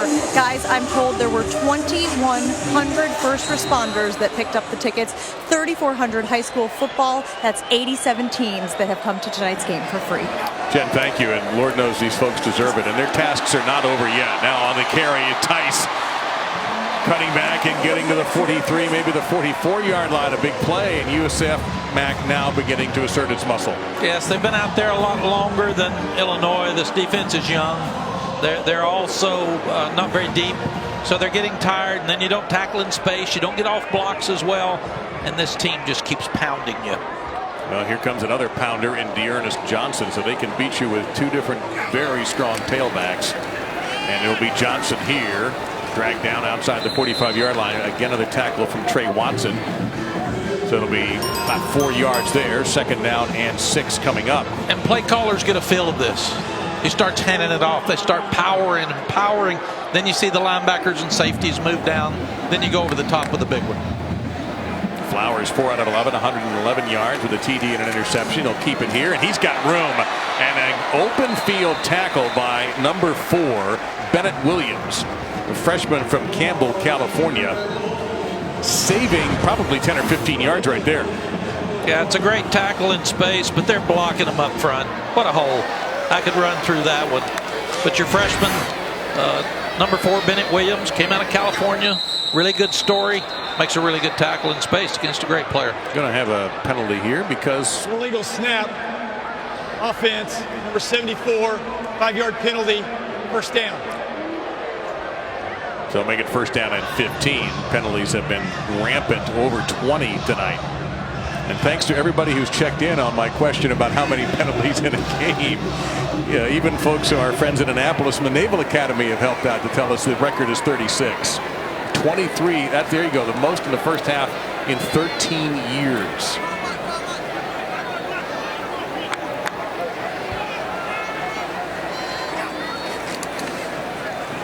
Johnson, right, he is a tough, low, hard to get guy. Gains 4 there. 5'10", 210 out of Immokalee. That was an area, by the way, of southwestern Florida. They got hit pretty hard by Hurricane Irma. 53 yards on the ground, 9 carries. He is a second cousin to Edgerrin James, who was really the first player out of that area that when he played at the University of Miami, and that started a very proud tradition. Looks a lot like his cousin, and that's a good thing. Flowers going to take off. Tried to slide, couldn't quite get that done, but he will get closer to the first down by about 3 yards short. Jamal Milan, a sophomore from Chicago, in there on the stop. That's a solid 8-yard gain. Once again, they've got him in the pocket. They've got him where they want him. It was a quick. He just pulls it down and runs for about 8 yards. Big third down, probably still going 2 downs here. Coach Strong will make that decision, so you'll probably run the ball on third down. Then if you come up 4th and 1, too far out for a field goal, you don't want to punt, go for it. Flowers has 53 yards, so he and Tice combining for over 100, plus Johnson's contribution. Adding up now, they're going to go wide, and they'll get the first down right here and a lot more to the 26-yard line. They run wide with Johnson, that time showing he can get outside quickly. Phillips in there on the stop.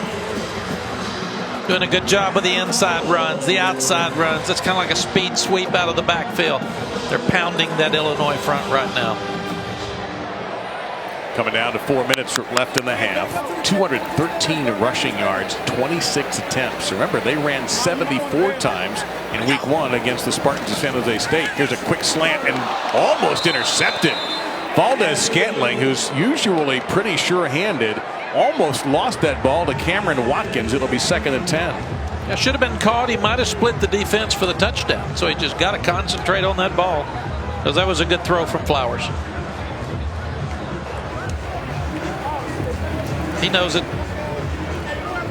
They used to say, "My bad," and I'd say, "Yeah, I know it's your bad. Catch it." I saw it. Yeah, you saw it. Don't say it's my bad. Yeah, I said everybody in the stand saw it too. Everybody knows it's your bad. Don't admit it. They bring pressure from the edge. It's blocked and picked up, and that pass way too high. And Valdes-Scantling was the intended receiver. Something else Quentin's got to work on. Instead of throwing across his body, he was turned to the left side. He tried to hard arm it out there, and he's got to turn his feet very quickly and get reset. He had enough time to do that and still complete that ball. The way you set your feet are so important. Tony Adams, a nickelback, the freshman we've talked a little bit about, is down on the field at the 26-yard line. So we have a moment for the trainers to help him up. And Mac, that gives us a chance to talk about something really quick. And I didn't want the night to go by without saying something about a tragedy that happened yesterday in Austin. The loss of our pal Sean Adams, who was an ESPN radio host there, worked for the Longhorn Network, was a colleague of mine, someone who covered you in your days in Austin. Passed away suddenly yesterday, only 46 years old, leaving behind a wife and 2 children. And just, our thoughts to Sean's family and his friends. Absolutely. He was a very professional in the media. He was a great friend to so many. He always treated us so well, and he just left us too soon. Yeah, it's a real tragedy. So we'll get back to football here on 3rd down and 10 with Johnson, the tailback position. 9th play of the drive coming up. But first, Ball start. Offense, number 77, 5-yard penalty, 3rd down. Penalty number 24 that has been accepted. Seems to me that 36, the record, is a lock. Well, and we can't make excuses for the penalties, but these guys didn't practice a lot. And they've had a lot on their mind. I mean, I was a coach who had kids that they didn't know if their parents were okay and didn't know if they had a house. And the coaches on both of these teams did a tremendous job of finding parents and making sure everybody's safe. So they probably lose a little focus tonight. Throw down the middle of the field. Just a little bit behind the intended receiver that time. Chris Barr, number 1. They are so close to hitting a big pass, USF. Yeah, he's getting close. Quentin Flowers is getting close. The receivers have to help him some. There's a defensive player in the way. And if you look there, Trey Watson is on the inside. Flowers puts it perfectly on the back shoulder. So Barr's got to turn and catch that ball. So 4th and 15. Flowers has attempted 14 passes, has completed just 4. But he does have a touchdown pass and an interception. And big Jonathan Hernandez, the senior from Bradenton, is in. Now, he has had 2 punts blocked this year. And another penalty is coming in. Late game. Offense, 5-yard penalty. 4th down. This one very understandable because they want to back him up 5. Yeah, that one was designed. Would have been a 49-yard field goal. I'm sure you've got the lead. You're dominating the game. You've had some blocks. Just didn't want to take a chance on a block for a touchdown. Well, there's no guarantee here. Stony Brook blocked a punt last week for a touchdown against USF. San Jose State had blocked a punt against USF.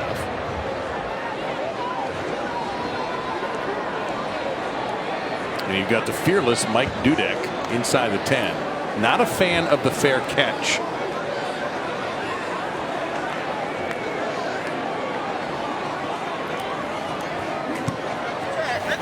Going to try to wedge this down inside the goal line. Can't do it. It goes into the end zone, I should say inside the 5 for the touchback. Allstate is proud to be part of the team that comes together to do good by contributing to participating universities' general scholarship funds for each field goal and extra point kicked.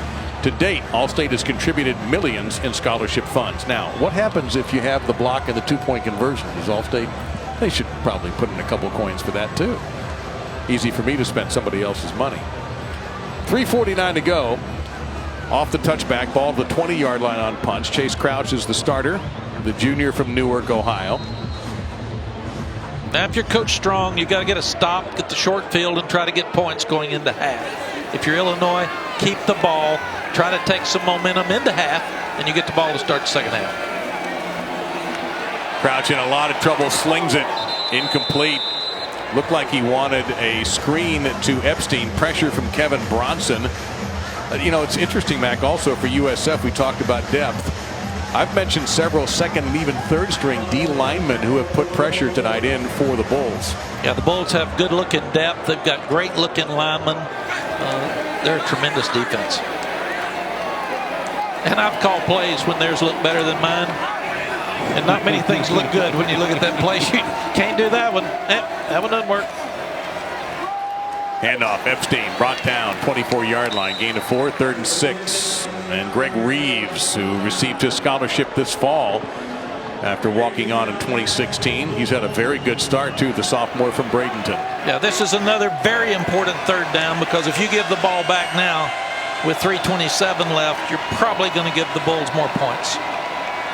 Late substitution brings the center judge out to protect the ball and also give USF a chance to sub. They choose not to.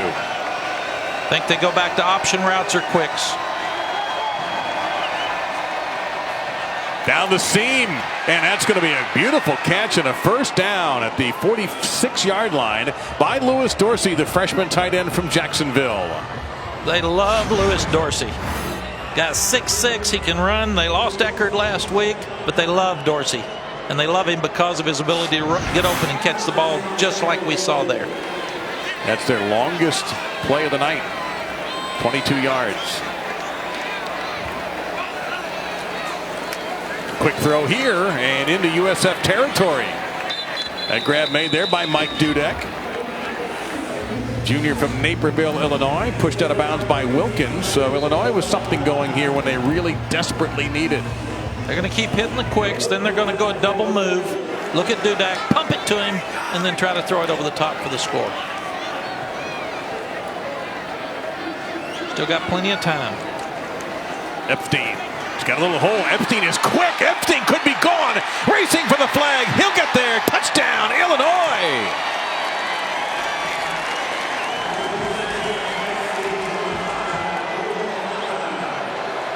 "45 yards for the Fort Lauderdale freshman. And a stunning score by the Illini. The Illini coaching staff is so happy about this freshman. He's got good vision. He's a slashing runner. He's got speed. And we know how fast that South Florida defense is, and he outruns them for the score. That is a big score right before the half. Now their defense has to step up. You can't let the Bulls answer. But this is huge going into halftime. And they get the ball to start the second half.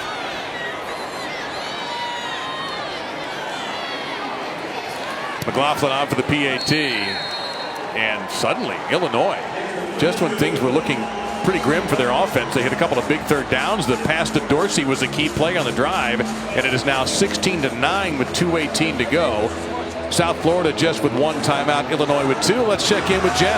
Well, a lot of these South Florida players were very familiar with Mike Epstein. He led St. Thomas Aquinas to the 2016 Florida 7A state title. And actually, Garrick McGee, the offensive coordinator, said that Epstein during training camp started picking up a lot of reps when there were injuries to some of the guys ahead of him on the depth chart. When he didn't complain and he went back to the field every single time, they knew that he could handle the workload. He said they were pleased that they got the best player on the best team out of the state of Florida, and he has shown it already this season, guys. Yeah, Jen, thank you very much. St. Thomas, they occasionally appear on ESPN about once or twice every fall with that program. Got a great program. Lovey told us that he got the job, and Epstein was already committed. His first trip was to South Florida to make sure that young man knew that they wanted him, and he said he never wavered. He's a weapon out of the backfield and certainly a weapon when he gets the ball in the backfield. So a jolt for Illinois. McCants back deep for USF along with Valdez-Scantling on this kickoff. Very deep. And the prudent move is to take the knee in the touchback. Let's check in with Adnan, see what's coming up.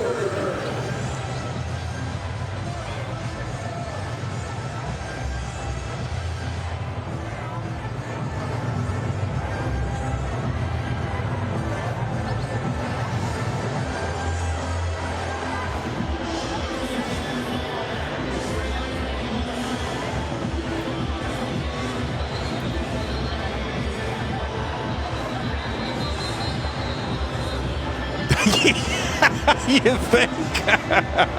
Yes, sir. But we're chasing that penalty record, Adnan, and we may get it by the end of the night. 36 penalties is the record. We've had 25 accepted so far, and we still have a couple of minutes. We've got a great start. We're off to a great start in catching it, I think. Oh, we're on a pace for 50. You imagine that? Hand off here. Tice breaking some tackles, and he'll pick up positive yards and make that Flowers on the keep. Pardon me. Flowers, he'll gain 6. It'll be 2nd down and 4. This is a big part of this ball game. Illinois has got to make a stop here to try to hang into this ball game. Even though the score's close, the Bulls have dominated the game. Quick throw by Flowers right to the sticks, but short of them. So it'll be 3rd down coming up. The catch made by Clairvaux. Again, Solomon out of the lineup tonight for USF. Hobbs there to hit him.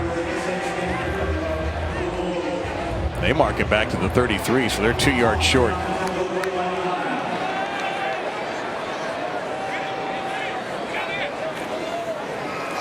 Straight ahead, and pure power by Tice to get the 1st down.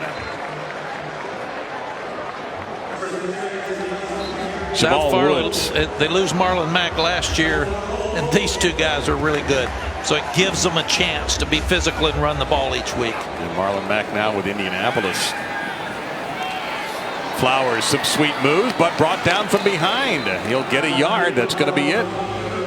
That time you could see that Odunobo, number 94, who has a PAT block to his credit, picks up a nice tackle there. And now USF may miss a couple of those penalties that are the timeouts that they took when they were trying to line up for field goals, because they're going to need them on this last drive. Pressure from the edge. Flowers steps right back where the blitzer came from. He'll cut back and be short of the 1st down by 3. Tackle there by Patrick Nelson. Or are you a little surprised Illinois is not stopping the clock? No. Okay. Not at all. They want it to run as fast as it can and get in that dressing room. Tice. And a 1st down that will stop the clock with 29 seconds remaining. At 29 seconds, 1 timeout in your pocket, you've got to get to field goal range, and you may take a deep shot to try to get a score. But you can't take your time here. You got to go after it. Clock's running. He's going to take that shot right now. And here come the flags for interference at the 10-yard line. Hobbs colliding with the receiver, Alaka. Smart call. Nothing to lose. Go Pass deep. interference. Defense. Number 8. 15-yard penalty. Automatic 1st down. Now in warm-ups, Emilio Nadelman popped one from 53 yards, so we'll keep an eye on his range should they go for the field goal. Got to look back for the ball. Young freshman Hobbs. There's not face guarding in college football, but you got to look back. He knocks that ball down, looks back, tries to catch it. When the receiver's eyes go up for the ball in hands, Hobbs has to turn back as well. So that's penalty number 26 tonight. And we have whistles. A timeout called by the Illini. They have 1 remaining. 15 seconds to go. 38 yards from the goal line, USF. 1st and 10. And Dave, now they take the timeout to get a rest. My thought was to be aggressive and try to get the ball back if their defense had been able to hold. But after a couple of 1st downs, then I can understand why they didn't take it. I think Lovey'd like to go in 16-9 and get the ball to start the 2nd half and start the game over. But he could see his guys were standing with bad body language, hands on hips. Time to take a timeout. Tell them to line up. Tell them to keep them in front of you. And you've probably got 2 more plays with the Bulls. You've got to try to make them kick a field goal. Do not let them in the end zone. Thousands affected by Hurricane Irma and Hurricane Harvey urgently need support. Help the American Red Cross provide meals and shelter to these families. Donate today by going to redcross.org/ESPN. 1st and 10. 15 seconds left in the half. Quick drop. Flowers to the seam. Middle of the field. Beautiful catch made by Antoine. He hit him earlier on a touchdown. He was wide open. Antoine sat down in the zone. 1st down USF from the 6. And they're going quickly. 9 seconds to go. And Flowers will clock it. There's 8 seconds left in the half. With 8 seconds, we felt like you got 1 more play. Get it out of your hands. Perfect throw down the seam. Look at the protection. 4-man rush. The ball's thrown over Watson's head perfectly. And now we're seeing the Quentin Flowers that we thought we would see coming into the season. USF also has a timeout. And they'll run this play and call a quick timeout if it's going too long, if it's not out of bounds or incomplete. But Flowers cannot scramble unless he's going to score. He's got to get the ball out of his hands. He scrambles. He's going to go for that end zone, and he'll get there. Touchdown Flowers with no time on the clock.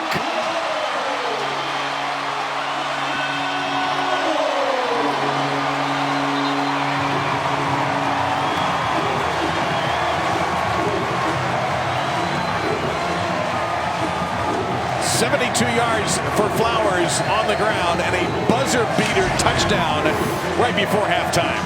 Reminds me of guys we had in Texas. Colt McCoy and Vince Young. Perfect defense by Illinois. They're keeping him in the pocket. He's got to get in the end zone. They don't have enough time for the timeout. Clock's running out, and he scores. Good job by Quentin Flowers and knowing where he is on the field. 9 plays, 75 yards, and 218. What a drive by USF after Illinois surprises them, steps on them with the Epstein touchdown, and we go to the dressing room. That, by the way, ties the USF record, 32 rushing touchdowns for Flowers. Quite a finish to our half. Let's get to the studio and Ed Van Verk and the guys. You're watching the American Conference on ESPN. Tonight we're at Raymond James Stadium, home of the Tampa Bay Buccaneers and also the USF Bulls. And they lead this one 23-9 to the 22nd ranked Bulls in a game where Illinois has struggled offensively. Only 140 total yards so far with Jen Latta and Mac Brown, Dave Lamont.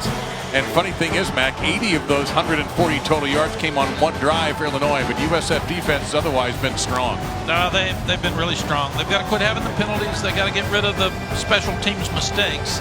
But you can see why USF is considered the team to beat in this league. They are deep, they are talented, they're confident, and they just continue to play better as the half went on. They've had the ball 18.5 minutes to 11:26. They've had it 49 plays to 26 plays, so they have dominated the first half. Illinois will get the ball. They defer to the first half. And this will be Kendrick Foster, the goal line. He will break a couple of tackles. He picked up about 14 additional yards with second and third effort. And let's get down to the field and Jen Latta. Well, guys, I just talked to Lovie Smith coming out of the locker room. I asked him if he'd ever seen such a sloppy first half of football, and he responded by saying, look, we get the ball coming out of the locker room. That's a good thing. We're only down 14. That's a miracle. I asked him how they can stop the explosive plays that are hurting them. He said, actually, we're hurting ourselves. It's all about mistakes, and we need to clean it up. No, I agree with Lovie. He's a very positive coach, but they've got a lot of young guys making too many mistakes. Penalties, not covering the guys properly, not doing what they need to do offensively. And if you're Garrett McGee, you went in at halftime, Dave, and you said, what can I run? I did it in Nebraska one time. We had a script. I had 19 plays. None of them made a yard. Donnie Duncan, the head coach, said, what are you going to call, Coach? And I said, I don't know. I'm out of my script. None of them worked. So Garrett's got to find 10 plays that he can run the second half where he doesn't have to block them all. You're Sterling Gilbert. You got the whole playbook. Mike Epstein gained 6 on the first play. The freshman running back had a beautiful touchdown run for the Illini 6-pointer. Chase Crouch, the quarterback, under pressure, threw it low, got hit after he threw it. And it's going to be incomplete. Third down and about 4 or 5. Make it 4 coming up. Epstein with 50 yards, 46 of those in the first half on that one, a 45-yard run, I should say. This first drive of the second half is always very, very important because adjustments were made. Your team's pumped up. The coaches are given a chance. You got to come out, get the 3 and out, get the ball back, go take it and score, and really put Illinois in a tough spot.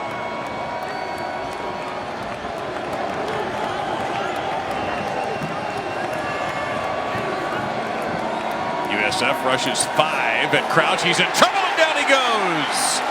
The sack by the sophomore, Greg Reeves, the former walk-on who was awarded a scholarship this summer, and Illinois will have to punt. Greg is such a wonderful story. He comes on the blitz, comes around on the X stunt, untouched. But here's a guy that went to the Air Force Academy prep school, decided not to go to Air Force, came back, went to Willie Taggart's high school. Willie convinced him to come on and he'd get a scholarship. Charlie Strong put him on, and 2 it is. That kick angles out of bounds away from the returner Fullwood. And it'll be at the 40-yard line. So some great field position for Quentin Flowers and USF. And you know what? It's time to take a look at our performance of Quentin Flowers today with our Comfort Zone, brought to you by Wrangler. This guy's the guy we talked about in pregame. He's one of the best dual threat quarterbacks in the country. He can run it. He can throw it. He's smart. He's been very accurate tonight. They're giving him good protection. Even when Lovie Smith said, we're going to make him an NFL quarterback, keep him in that pocket tonight, you can't keep him from running up inside. They tried to have control rush with the two big tackles. They tried to get the linebacker to spy on him. The problem is none of them can catch him.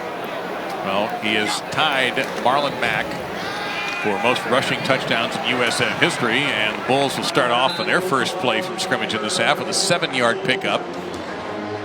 Bennett Williams on the stop. That is Flowers rushing. He had an unbelievable year last year. 4,342 total yards a season ago. And USF will move the chains here with a 4-yard pickup. There was some complaining about him not running the ball enough in the first two ball games. Obviously, that was by design. They felt like they could win those two games tonight. They had a better team, more talented defense they're playing against. They've utilized his legs. You see his numbers now. He's about 228 total yards so far. But this time the Illinois defense stands tall. That'll be a loss of a couple. Trey Watson, the junior from Tampa Catholic High, in there on the stop. That was a read play. Probably made the wrong read. It looked like he handed the ball off on the speed sweep. Then he probably had a chance to get to the corner. Ernest Johnson, one of a rotation of running backs. He and Darius Tice have been very tough to bring down. Johnson's in there now, number 2.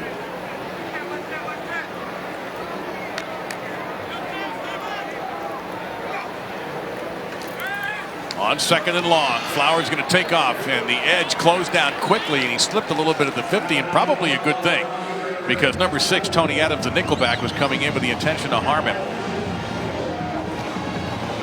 It's been cool during preseason camp in the first two ball games in Champaign. It's really hot and humid tonight.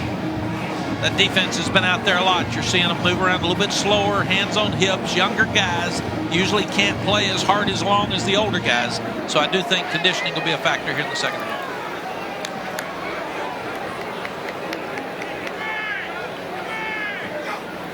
Illinois brings a little pressure. Flowers stands tall, hits the receiver. Once again, it's Antoine with a big play down to the Illinois 30-yard line. That's a 20-yard pickup.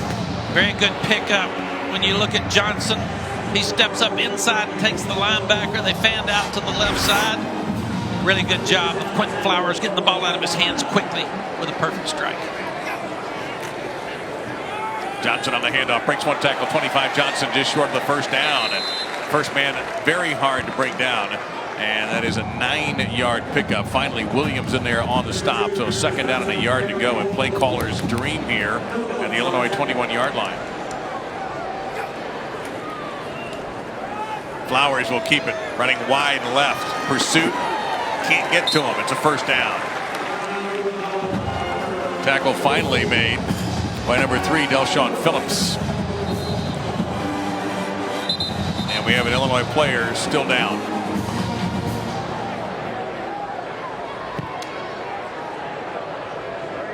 And even though you do have a lot of Illini talent from the state of Florida, 14 in fact, 3 from this Tampa Bay area, and this is number 55, Jamal Milan, who's from Chicago, who is down at the moment.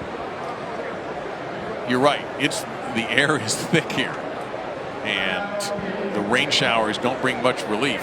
We had a 35-minute late start because of lightning in the area, so this game running a little bit late, and the humidity is thick.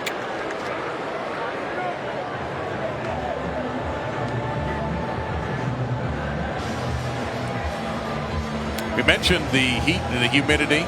That game at San Jose State, by the way, Mac, it was about 90 out there in Northern California, but no humidity. So it really didn't bother the USF players, and they came on strong in this one. 56 plays tonight. You see they average almost 91 a game in the early going. Sterling Gilbert's picked up the tempo even here in the second half. He is trying to go quickly and keep these Illinois players on the field. Ernest Johnson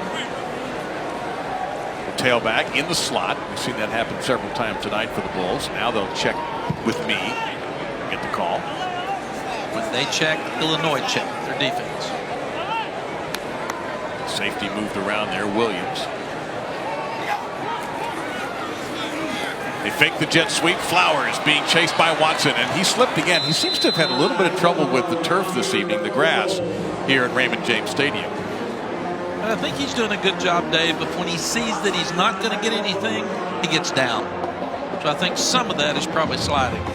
Well, he had Roundtree, the fine freshman from Largo High and nearby Largo, chasing him. If I had Roundtree chasing me, I'd slip or slide. Ninth play of the drive coming up. They need to get 6 points. They don't need field goals. Well, field goals is dangerous. 2 blocked kicks tonight, 1 PAT, field goal. Flowers ad-libbing toward the end zone. Touchdown! USF! The catch made by Marquez Valdez-Scantling.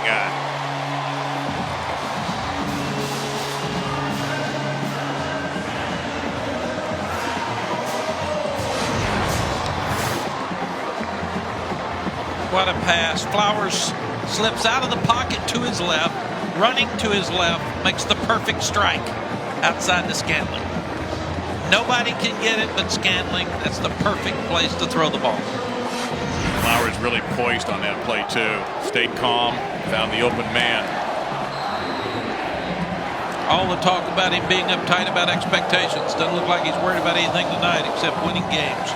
Say that the elephant is being eaten one bite at a time, right? What's that expression? How to eat an elephant one bite at a time. And right now, USF has opened up their largest lead of the night. 21 points, 30-9. Hard to go left. Throw that ball in the corner like he did. Perfect throw. He's excited. Team's excited. They're all pulling hard for a big win.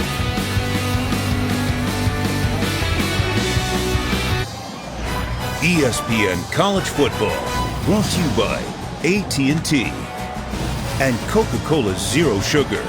Real Coca-Cola taste, zero sugar, 0 calories.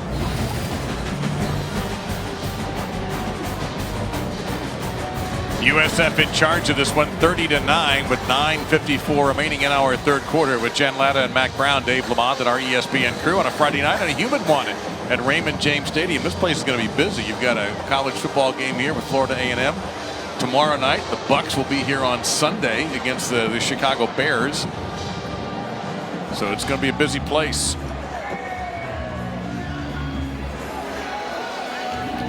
We just feel fortunate to have the chance to play this game, given that about 4 or 5 days ago there was great concern in this area that the Tampa Bay, St. Petersburg area was going to take a direct strike from Hurricane Irma. And there's still certainly people in this area and all over the state of Florida deeply affected by that storm. And we're happy to provide this little diversion for you tonight. Foster from the goal line. It's a couple of good blocks here. Breaks one tackle. Foster's got some room now to his left. But there you see some of the speed by USF. And cut down in the open field at the 27-yard line. Saturday night football game this week. It's a big one. The ACC with national title implications. Third-ranked Clemson squaring off against Lamar Jackson. Number 14 Louisville. That's 8 Eastern, 5 Pacific on ESPN. Streaming live, of course, on our ESPN app. Lamar Jackson coming off a brilliant performance against North Carolina. Clemson seemed like they had about 100 sacks when they took on Auburn and beat them.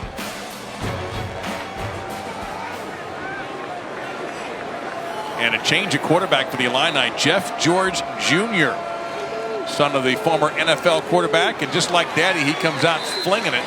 But this one's going to be broken up incomplete. 2nd down and 10. Dietrich Nichols in there breaking up the pass for Turner. So we're going to get a look at a different QB here. Had a good release. Looked like his dad on that one. Looked like the ball should have been caught. Some people, Mac, will tell you, I'll go on with this here in a moment, Epstein stays in at the tailback position. I guess we have a second. Some people tell you that hardly anybody who ever played threw the ball better than Jeff George.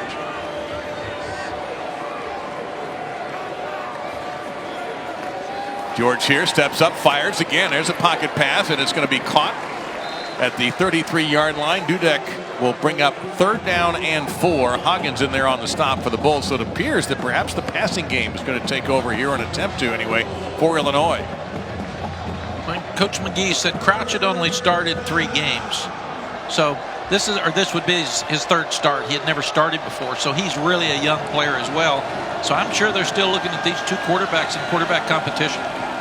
George had 4 starts last season. They went through several quarterbacks beginning the year with Wes Lunt. They had injuries at that position a season ago and wound up with only 3 wins. You know, we had not had a flag in the first almost 6 minutes. We had 26 penalties in the first half. Offense, number 63, 5-yard penalty. 3rd down. Make that number 27. We also had a targeting ejection, the 2nd one of the season against USF defensive tackle Deidrin Sennett. I would think the coaches probably mentioned penalties at halftime. We did. So I would think these guys got an earful. So that does not surprise me that they've come out differently. The record's 36. Pressure from the back. George throws into traffic. And that is a fantastic catch by Dudek. But I think he is short of the 1st down. He is. And George got hit hard right at the throw and knocked backwards. So he's tough. He hung in there. Really good throw and catch. Dudek's got to get past those chains. You cannot be short on a 3rd down play. Especially when you're trailing by 21. Dudek with 5 catches for only 38 yards tonight. So Blake Hayes, the first time he ever saw an American football game is when he played in it against the Cardinals at Ball State. Opportunity here now for Fullwood. And he is brought down to the open field at around the 27-yard line. It's a 6-yard return off of a 44-yard punt.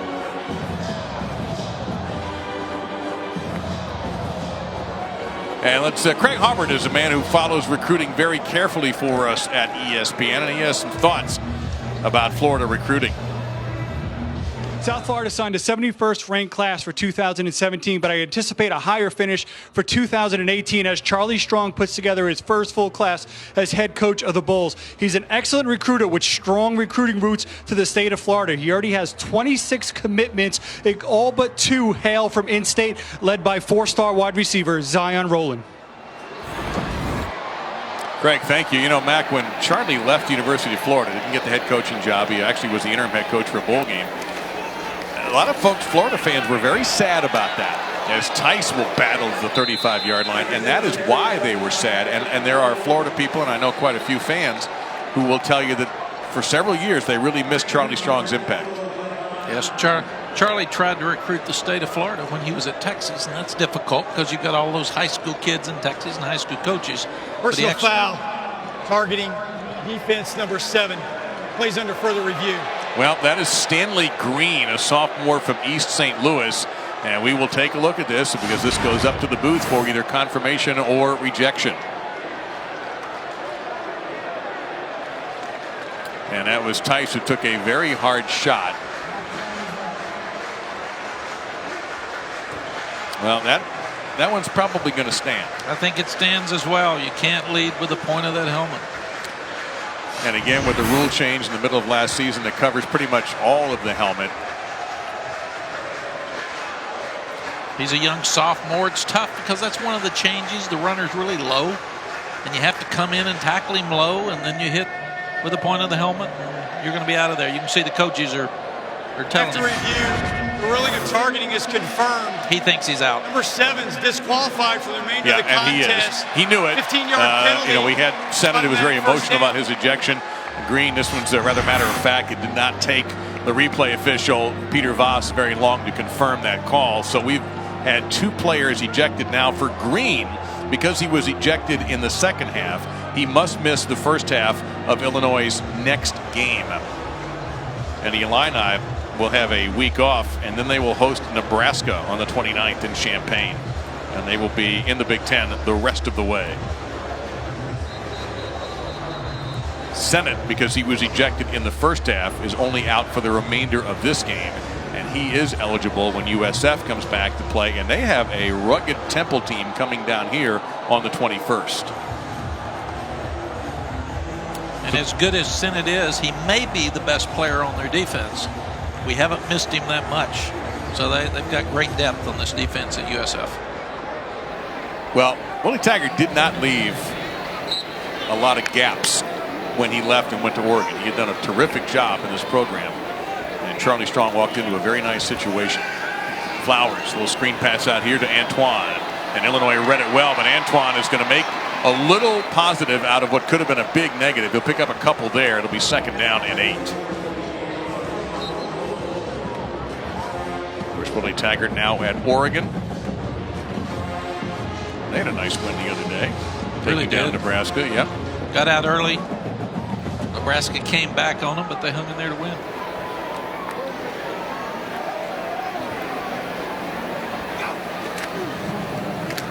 Flowers will keep it after the fake to Tice. Puts a foot in the ground, cuts back the other way. Gets a key block in the middle, bouncing off others, and he'll squirt through to the 45 to the 43-yard line finally, where he is brought down. That's what he does to you. 45-yard run that gained 8. 3rd down and short. And when you're talking about that play tomorrow, coach will just say, no, no, no. Good job. Good job. I did that a few times. And he avoided big contact, too. That was the other thing. Did. He did not get hit. This is Tice, and he is hard to bring down. Between he and Johnson, and they're pretty much interchangeable size. They're almost identical in the way they look. And it's an 8-yard pickup there and a 1st down for USF. Well, and Quentin Flowers is 210 pounds, so you've really got 3 running backs in that backfield that are big and strong. Tice is 210 and Johnson's 2'8". I'm going to bet they're pretty tough to beat in the weight room, too. 283 yards on the ground. Flowers with a dart. And that'll be a 1st down for USF at the 24-yard line. The catch made by Valdez Scantling. USF's offense hitting on all cylinders now. You can see Quentin's confidence has grown during this ball game. He's got tremendous leadership. They said he's a quiet leader. He's not going to show us, but he's going to get up close to a guy and say, don't do that, do this, fix this. But he's the leader of this football team.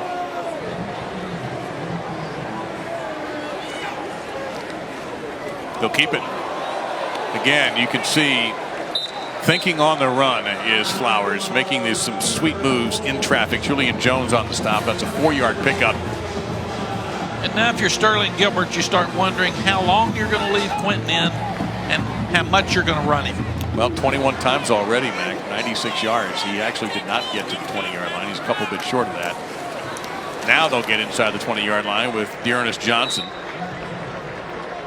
He was 2nd team all-conference last year. Now we have a Bulls player shaken up at the 20. And that is number 77, the right tackle Marcus Norman, who made his 12th straight start tonight. He's a sophomore out of Sebastian, Florida. And I've called these guys the last 2 years, and this team's as good as the other 2 that I've seen. So I don't see any drop-off at all. This team's what everybody thinks it's going to be when they start looking at the conference. ESPN coverage is streaming live on the ESPN app. Download now and take ESPN everywhere.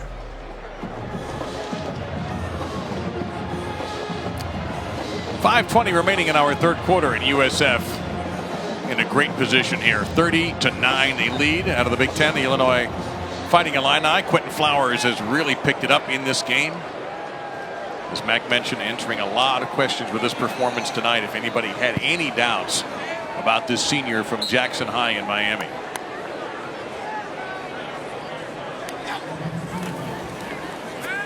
Little pressure here, little screen wide open to the 5. Touchdown, Dearness Johnson.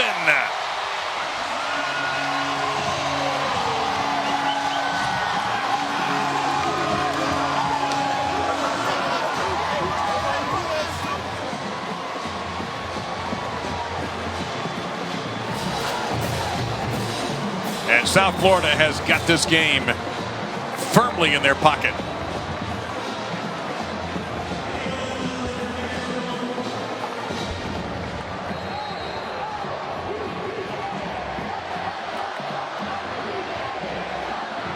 Got a throwback route. What he did, look to his right, little wheel back to Johnson in the corner. Easy throw for a touchdown. Remember when USF couldn't even execute an extra point properly? That was a long time ago. Looks to the right, sprinting right, turns, throws the wheel route, untouched. Back for a touchdown. Big lead for the Bulls.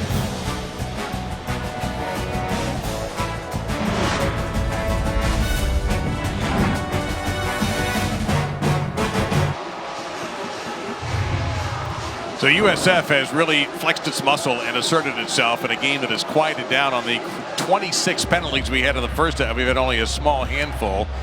And USF back in their last 3 drives. 9 plays, 75 yards, TD. 9 plays, 60 yards, TD. 8 plays, 73 yards, TD. We said number of plays would be a factor in fatigue in this late third, fourth quarter. USF's had 66 total plays, 27 first downs, to Illinois' 32 plays and only 7 first downs. So obviously it's not that the Illinois guys are out of shape. They're just playing in heat. There's not that many of them. They're younger and they're getting beaten down and they're having to stay on the field entirely too much. They've changed quarterbacks. The last series, Jeff George Jr. came in replacing Chase Crouch. This is a low bouncer. And Foster's just going to watch this one roll through the end zone for a touchback, 25-yard line. Let's check in at studio with Ed and Burke.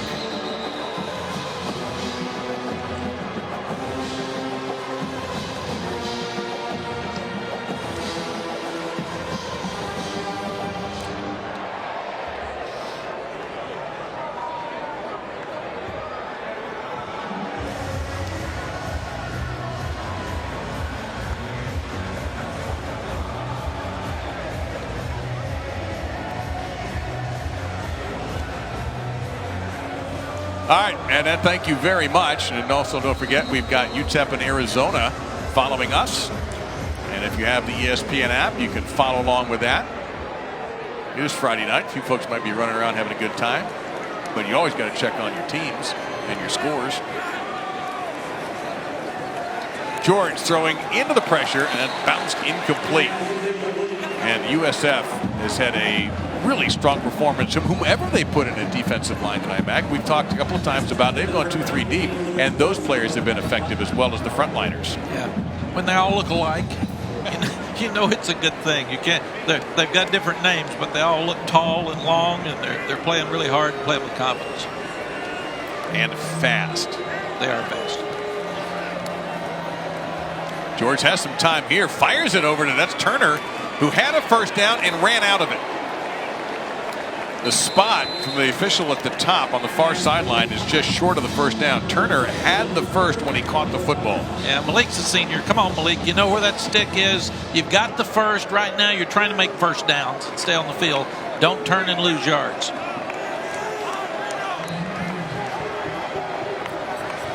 That sets up third down and very short. Out of the shotgun. George will take the snap. Epstein gives. It's going to be very, very close. It appears he has it at the 36-yard line. They asked the 6-foot, 195-pound freshman to run in the middle and run tough. And now we have an Illinois player who is shaken up. That is number 76. That's the freshman, Larry Boyd, a former 4-star ESPN recruit out of St. Louis.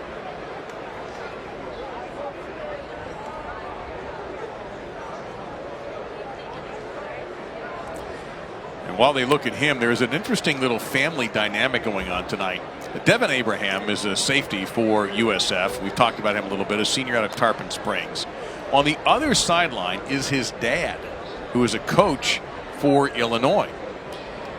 So that's, that's a difficult situation to be in. Donnie Abraham is the father. So where's mom in all this? Well, at the moment, she's with Jen Latta. Well, hey there, guys. I am with Tanisha Abraham, who, as you mentioned, had a very difficult decision facing her this evening. Husband on one sideline, son on the other. And yet here you are decked out in the green and gold. How did you come to this decision? Well, Donnie had 9 years, almost 10 years of support with, the Bucks and the Jets. So it's the children's time now. So, we just there was no really hard decision. I'm a Bull mom and supporting my big boy. All right, it's the baby's turn. I see how it is. All jokes aside, though, how proud are you of both of your men being out here on the field? You know, I'm very proud, actually. They've both handled it very well. I think I probably talked more smack the last couple of weeks than they did to each other. They, just being really good with each other, encouraging after last week's win. Illinois played and we had Irma, so we didn't play. So me and Devin, because Devin was here and I was in Georgia because I ran away, and he, definitely was, we were texting and FaceTiming back and forth with, how the defense was playing up there. So, we're really supportive. It doesn't matter what team you're on. I mean, dad is dad and son is son. So, I don't divide my love. It is what it is. Guys, Tanisha telling me that there are about 50 family members here up in some of the boxes. Of course, she said they're divided as well. Back up to you. All right, ladies, thank you very, very much. And just now getting off the field is Boyd, having a little bit of a hard time, so the training staff having to help him. Looks like something wrong with his left leg. Not even really able to put a whole lot of weight on that, so it's unfortunate for Larry, obviously. And she did mention, Mom mentioned that USF, they were supposed to play at UConn on the 9th, and that game was moved at 10:30 in the morning and ultimately canceled. But the American has shifted some things around to accommodate conference play. We will explain that to you a little bit later on. Neat story with the Abrahams, though. Got a coach, got a son. Really, really proud of these guys. Well, Donnie, I mean, in the NFL, that's a tremendous career, and here he is on an experienced staff. Prominent high school coach here. Yep. Around this area. Although Devin never played for him in high school. Across the middle, George. And a good open field tackle as Dorsey was brought down right away by, can't believe this, Devin Abraham. On cue. Dorsey's a good-looking player, big 6'6" tight end, and I'm impressed with Jeff George. Epstein is the tailback. He'll swing out.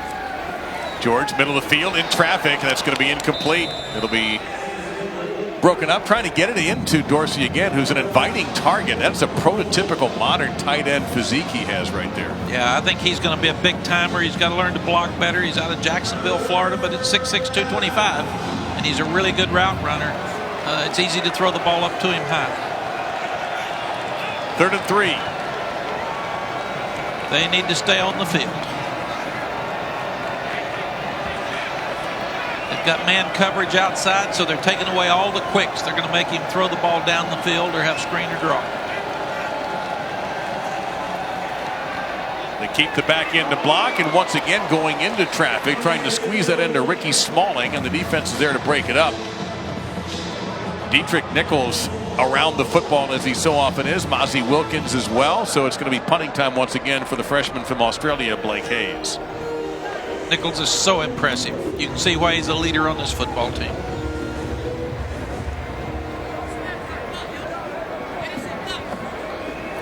Fullwood hanging around the 25-yard line. This is the 7th punt for Hayes tonight. He's averaging around 40. This is a good-looking kick, really high.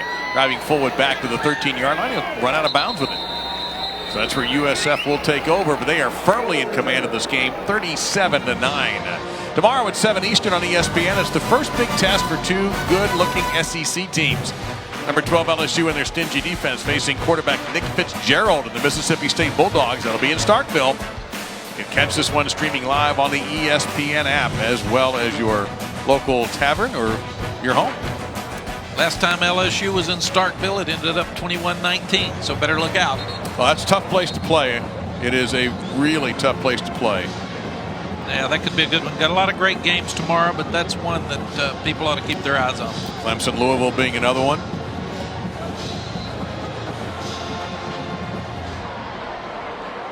People would question, how long do you keep Flowers in the game? We tried to keep him in, our top quarterbacks in at least through the 3rd quarter.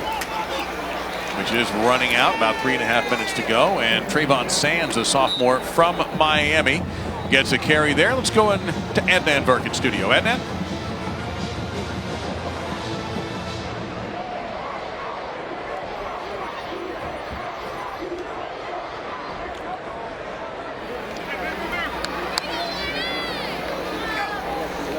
Oh, yeah, and there's little doubt about that. And popping up the gut is Sands, and he'll get outside the 30 to the 31-yard line. And the sophomore gets a first down. That's an unbelievable story, what Cleveland has done. Certainly has to make them the American League favorite to get back to the World Series. And the other thing we would not do by leaving our quarterback in, we would not allow him to run the ball. He does not. He ends it off to somebody who's very capable, and Dearness Johnson gets a short gain there. Clock running at 2:40 in this third quarter. And some people would wonder why you would have Johnson in. You've got to keep him in shape. You've got to let him play. These guys missed a game last weekend, so they haven't practiced very much. So it's really important that they continue to compete in this game. 305 rush yards. They had 315 week one against San Jose State. Flowers going to put it up here. And a beautiful pass. Seemed like there were 20 hands in the air trying to get their hands on that football. And Clairvaux was able to come away with it to the 38-yard line. Yeah, what would I throw again? Inside. You want the ball to be where no one else can touch it. Perfect throw from Flowers. Johnson stays into the tailback, and he will get it. Tripped up, no gain there. Second and long. Make it 2nd and 10 coming up. Jamal Woods getting some playing time on the stop.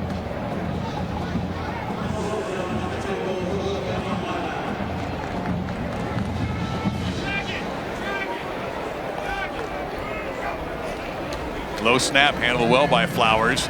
He'll take off and safely duck away from trouble as Trey Watson was coming at him. Short gain there, 3rd down and 7 coming up for USF, as we're under a minute and a half right now. And you have to be careful with your team, Dave, that you don't sack the bats too early. Say this one's over, we're not going to play hard anymore, and this is good. You've got to play hard and compete while you're on the field.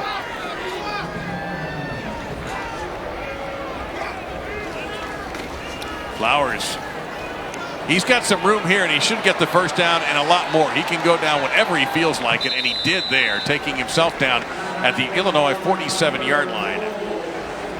Williams was in the area there. That's 13 yards for Flowers. He is racking up the total yards tonight. He's got the smile back we saw last year. He's got the form we saw last year. This is a guy that's having fun playing a great game tonight. You see his impact on this game tonight. 331 total yards. That is the Quentin Flowers that helped this team to 11 wins last year.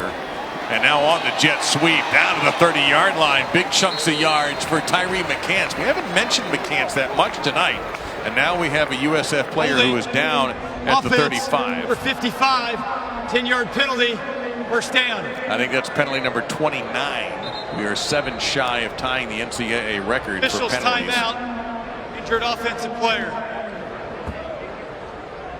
And Coach Charlie Strong among the training staff out there helping with the injured player appears to be D'Angelo Antoine, who's had a terrific game tonight, has a touchdown catch.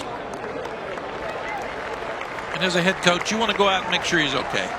Number one, you want him to be aware. You kind of want to send a positive message to his family. When you look up and you walk off, they know he's okay. But that's why Charlie and Lovey on the other side would go out and make sure that the young man's not hurt bad. He is having a little bit of a tough time putting some weight on one of his legs.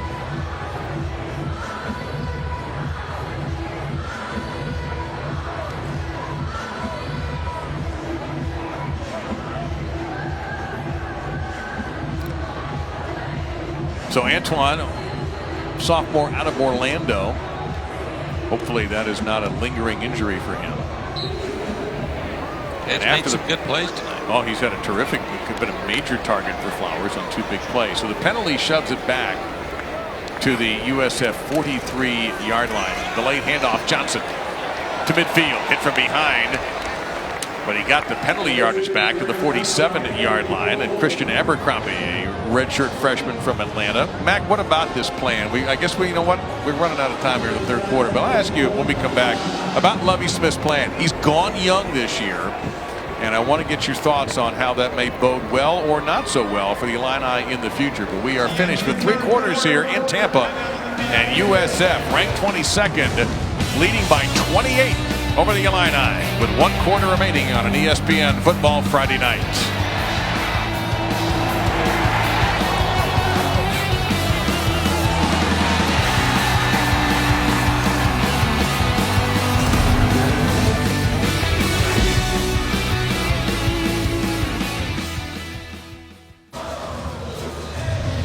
Fourth quarter about to begin here at Raymond James Stadium with USF in front firmly, 37-9. So, Mac, I wanted to ask about this approach that Lovie Smith has chosen to thrust a lot of freshmen in. This is one of the youngest starting groups in the country.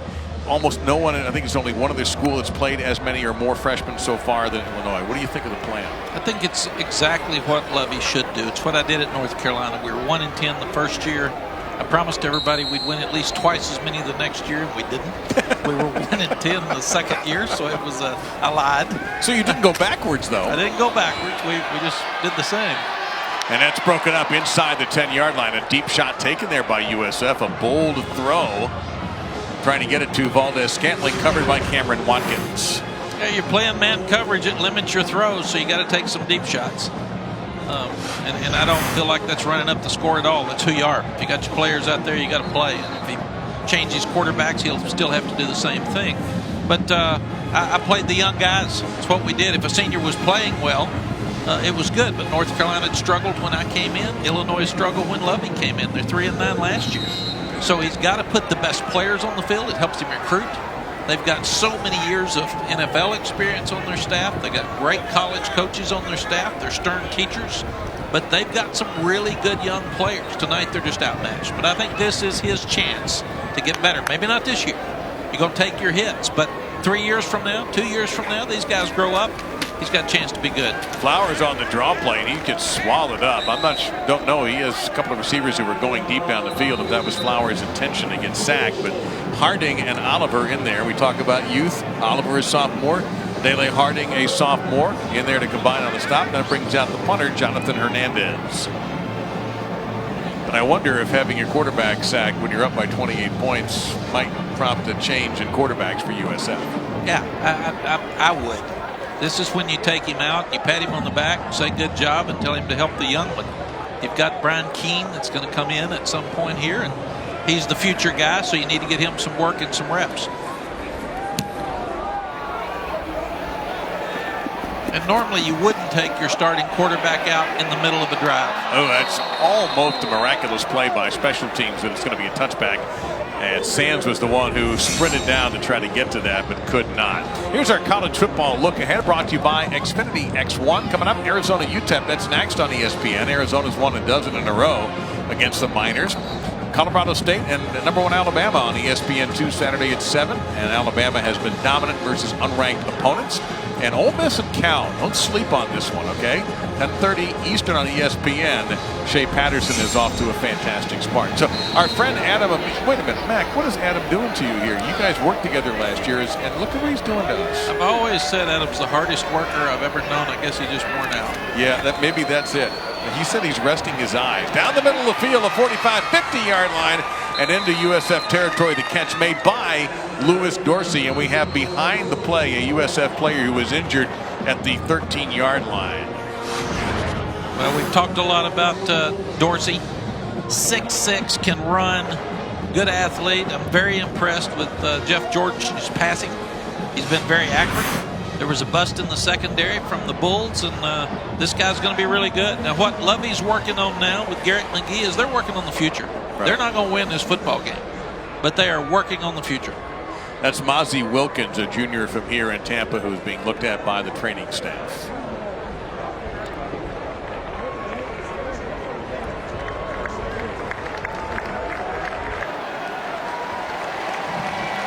Illinois taking the football, first down and 10 in USF territory at the 48-yard line. We're seeing Jeff George Jr. finish this game up, the sophomore from Indianapolis, the son of the former NFL star.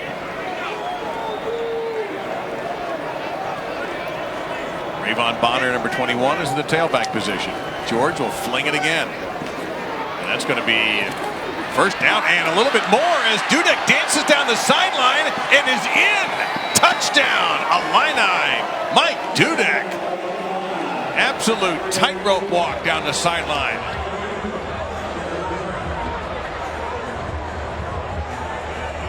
We're going to see, however, if he stepped out. And they show on the big screen here, and we will see also that it appears he did step out around the 21-yard line. And here comes the buzz down from the booth. Replay official Peter Voss has called down to referee Ron Snodgrass, and they want to talk it over a little bit, but it does appear that he's OB. Yeah, he's out of bounds, and plus we had a lot of officials in the stands that helped make the call. But you got to give Illinois credit. They're still competing. They're working. They're trying to get better for next week, and that's what Lovie Smith and his staff will take out of here. They felt good about themselves starting at 2-0, especially the win over Western Kentucky, which was a big-time 11-win team a year ago. They were underdogs at home in that game, and they were significant double-digit underdogs in this game tonight. It's very obvious that Dudek is OB, so this should not take terribly long. And I'm going to tell you now, Dave, coaches are paranoid, and rightfully so, because we've all lost one like this. You go back to A&M, UCLA a couple of weeks ago. I lost one up at Virginia that I'll never forget, that we were ahead 20-3 with 9 minutes left and 43 seconds. Not that I remember exactly what was on the clock. No, and you broke it down very well yesterday, too. Yes. Well, it's not something that it is something I lose sleep over, without question. And it was only about 30 years ago, so it wasn't like it was yesterday. But if After Illinois review, the scores runner here, stepped down at the 21-yard line. Please reset the game clock to 13 minutes, 43 seconds, 13:43. Thank you. So we'll take the points off the board. It goes back to 37-9. my point is, if Illinois goes in and scores here, it gets a little bit closer. Coach Strong's definitely going to keep his first defense. But he may go back with Flowers to get another one just because he doesn't want George to get hot and start getting some momentum. Well, George is 6 for 10 for 89. Dudek now 6 catches for 65. George is looking toward that sideline again, and another flag is down, and that should be a touchdown, and is to Epstein coming out of the backfield. We have a flag down at the 14-yard line. Will this be penalty number 30, or will this touchdown stand? Offside. Defense number 98. Penalty is declined. The score is good. This one is not coming back. And good for Jeff George that he saw the penalty, he saw the flag, he kept playing. And it was a wheel route again. What a great throw. So he's hot. He's doing really well. So I think we'll see Coach Strong come right back with his number one offense and his number one defense. And it looks like they're going to leave the offense out there to go for 2 with 13:30 to go. We have seen stranger things happen. So Absolutely. you cannot let momentum change. We've said you can't sack the bats too early. Got to keep playing. Probably pick route to the top. See, Epstein will stay in. He'll block. They'll gut it to the middle, incomplete. So the score stays at 37-15. So the freshman Mike Epstein out of Fort Lauderdale showing Mac that he's got versatility as a ball carrier and as a receiver. Very similar to the same touchdown pass that South Florida threw earlier. Sprint to the right, throw it back on the wheel route for the score.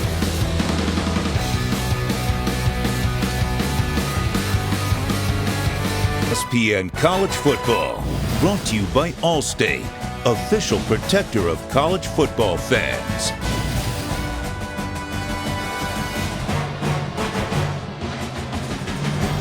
So you take a look at how you get through a hurricane. You shut it up and you hang out. You have a lot of snacks handy. And you just ride out a storm if you can.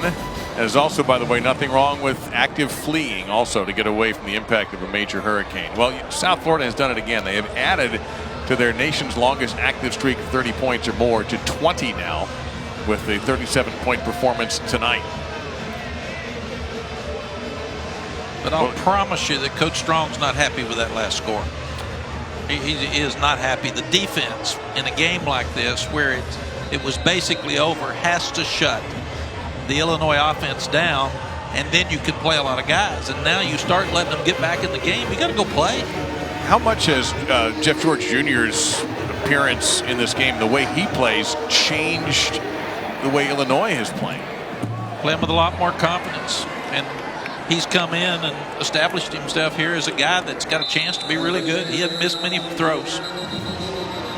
He's 7 of 11 for 110 and a touchdown. Speaking of people who can throw it, how about Matthew Stafford on Monday Night Football for Week 2 of the Lions at MetLife Stadium to take on Eli Manning, another guy who throws it around pretty nicely, and the Giants.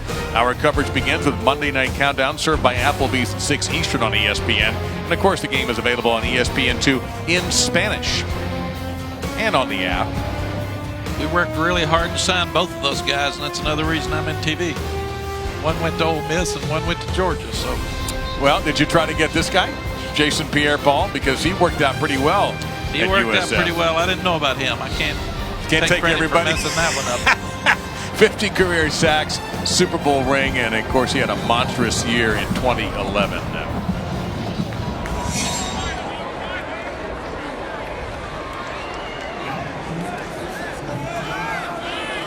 Quentin Flowers still out there. He'll hand it off to Johnson, and Johnson it's a healthy gain for Dearness Johnson. Harvey Clayton, a redshirt freshman playing defensively for Illinois, ran him out. Yeah, if Illinois hadn't scored, I think you see a different quarterback and a different offensive group. But you've got to put your starters back out there and try to answer now, and make sure that you don't give the ball back to Illinois and Jeff George the way they're moving the ball. 2nd down and 3. Flowers will keep it, and he'll get brought down at the line of scrimmage. No gain on the play at all. Tackle made by Jamal Woods, another freshman that we talked about, the youth movement for Illinois. It's an important 3rd down. You don't want to give the ball back this quickly. Number 1, Chris Barr checks in at wide receiver. 9 of 13 tonight on 3rd downs for the Bulls.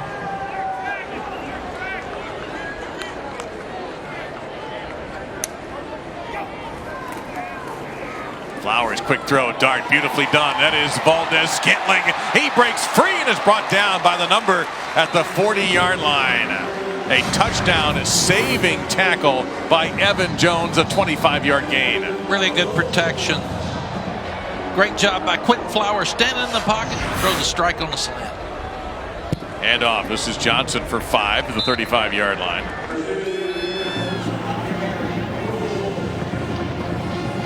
USF with some impressive offensive numbers tonight. Johnson now over the 100-yard mark himself, 102 and 17 carries. Flowers is going to be up to around 400 total yards by the end of the night as he fires again. It's Valdez-Scantling, and he just flat dropped it. 3rd and 6 coming up. Yeah, took his eyes off of it. He was going to try to turn and spin and go to the outside. Keep your eyes on the ball. You got to catch it before you can run with it. And I think you're 4 downs here, so you can run it 2 more times to get your 1st down. Moves the clock along a little bit too. Darius Tice, number 6, comes in the tailback position now. And Flowers going to keep it. He's going to throw it. It's going to connect. 25, 20.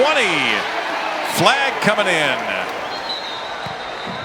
That was Tice coming out of the backfield. He may have gotten a face mask. Make that number 8 McCants, not number 6. McCants on the catch. Personal foul. Face mask. Defense. Number 44. Half the distance to the goal. Automatic 1st down. We had 26 accepted penalties in the 1st half. In the 2nd half, we've had 4. There was some yelling at halftime. I've been in that dressing room. But what about the officials' dressing room? Well, they're tired. They're worn out. They can't grab. All right, so we are 6 shy of tying the NCAA record for most penalties in a game, which is set back in 1986.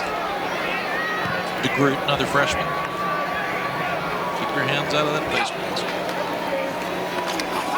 Handoff Tice makes the 1st man miss. Flowers throws a block down to the 5-yard line. He cut down an Illinois defender. In the meantime, though, behind him, a tackle for a loss by Harvey Clayton back to the 13-yard line. Yeah, so impressed with Clinton Flowers. He's playing tonight like one of the better quarterbacks in the country. So unselfish, late in the game. Throws a block for Tice to try to get him to turn up inside. Flowers going to go for it all right here. Touchdown, Tyree McCants.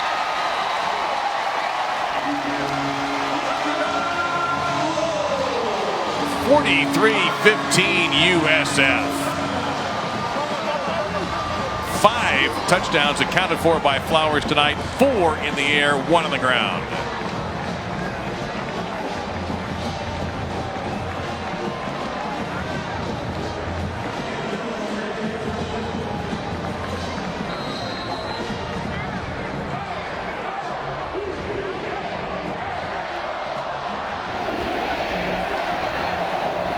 Nadelman has had 2 kicks blocked in the first half, 1 a field goal, 1 a PAT that was returned for 2 points by Illinois. Hence the odd score we have up here. But right now it is all USF again. They have reestablished themselves as the alpha dog in this game. 44-15. McCants with a gorgeous catch.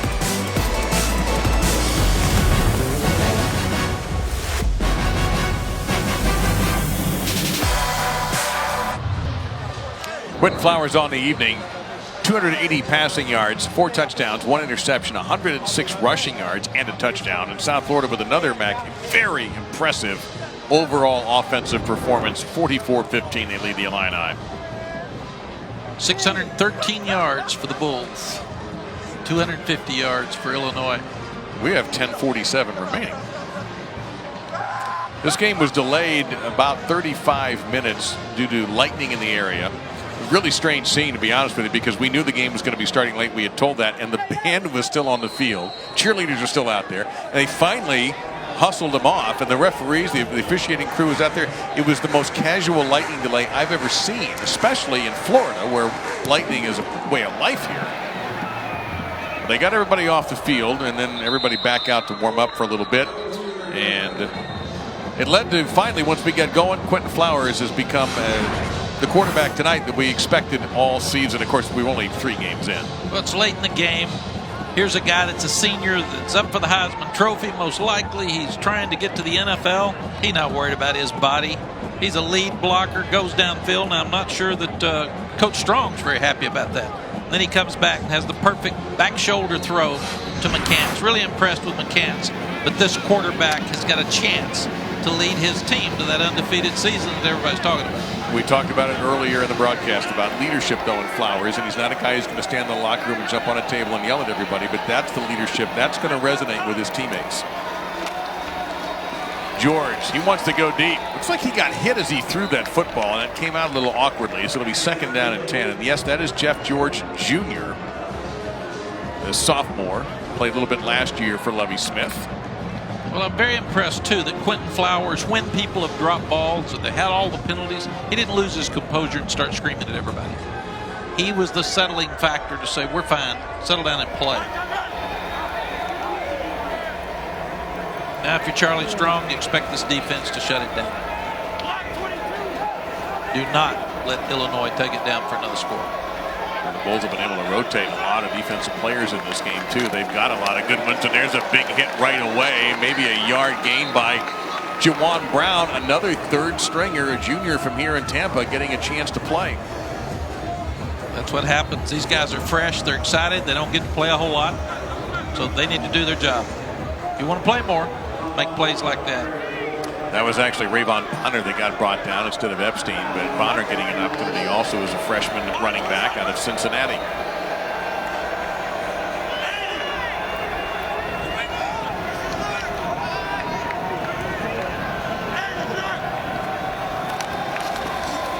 George, middle of the field, wide open. And again, that's Turner, and that's he got dragged down by the face mask. That's penalty 31 right there.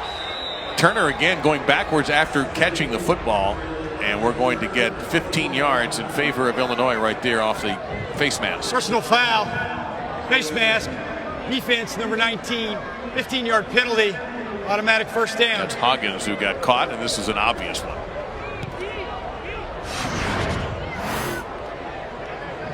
A couple of penalties for Ronnie tonight. Keep your hands down. Don't grab that face mask. Very dangerous. I think he had his hands up in the face mask earlier. So that's penalty number 31. We're 5 shy of tying the record. I think we got a chance. I can't tell if I want it to happen or if I don't want it to happen. George, under pressure, got hit low, and he's picked off at the 25-yard line. The 30, 35, 40. to midfield, and room to run. Tajay Fullwood. Fullwood is still going. Being chased, and finally Turner drags him down at the 33-yard line.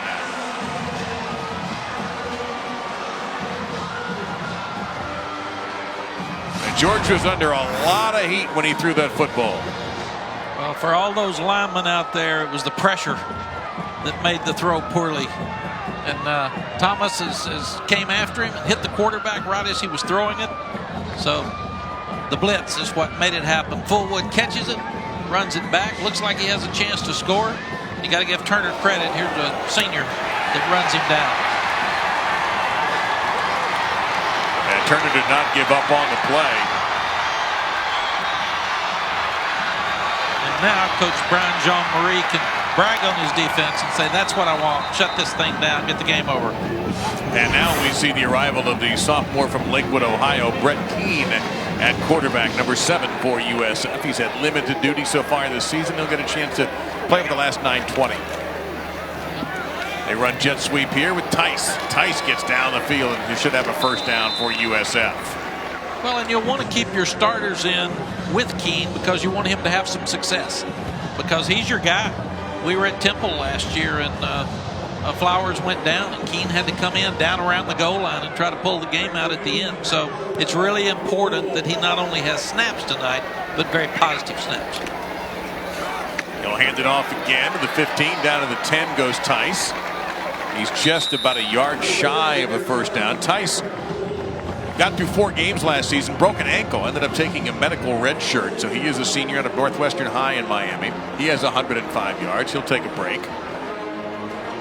And Trayvon Sands will come in, a sophomore, another Miamian. And Sands will get it, and he'll get dumped for a loss. Surged by the Illinois defense that time. 94 was in there. Odinobo, and also Kenyon Jackson, the sophomore from Little Rock, Arkansas, the son of the 6-time Pro Bowler Keith Jackson. Now you're trying to kill a little clock. Let it run. Tempo's not quite as fast. Run clock, run. Keene, incomplete.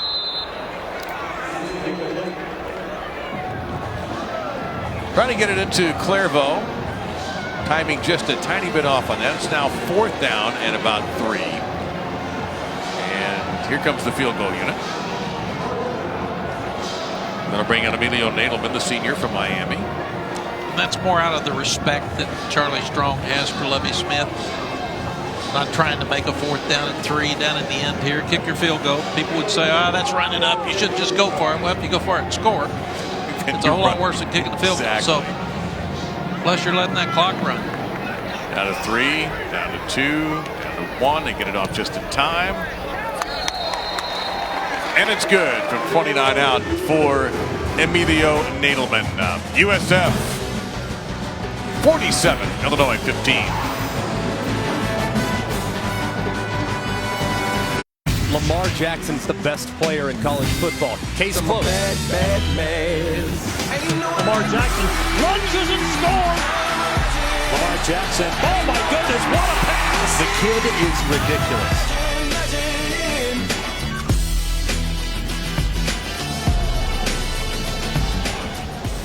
That'll be fun. No question about that. That will be a ton of fun tomorrow night on ABC and on the ESPN app.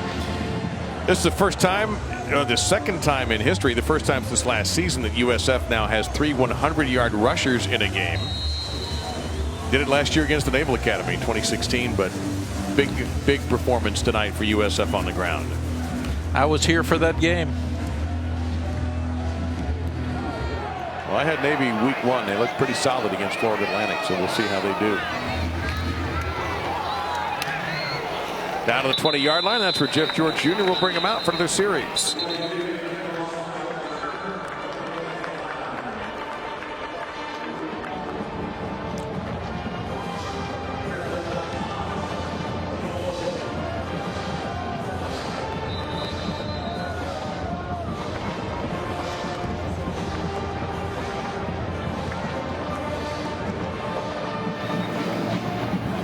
Welcome our new audience to Tampa, Raymond James Stadium, home of the Buccaneers and home of USF. The 22nd ranked Bulls have been most impressive in a 47-15 lead with 7:48 remaining in this game against Illinois from the Big Ten.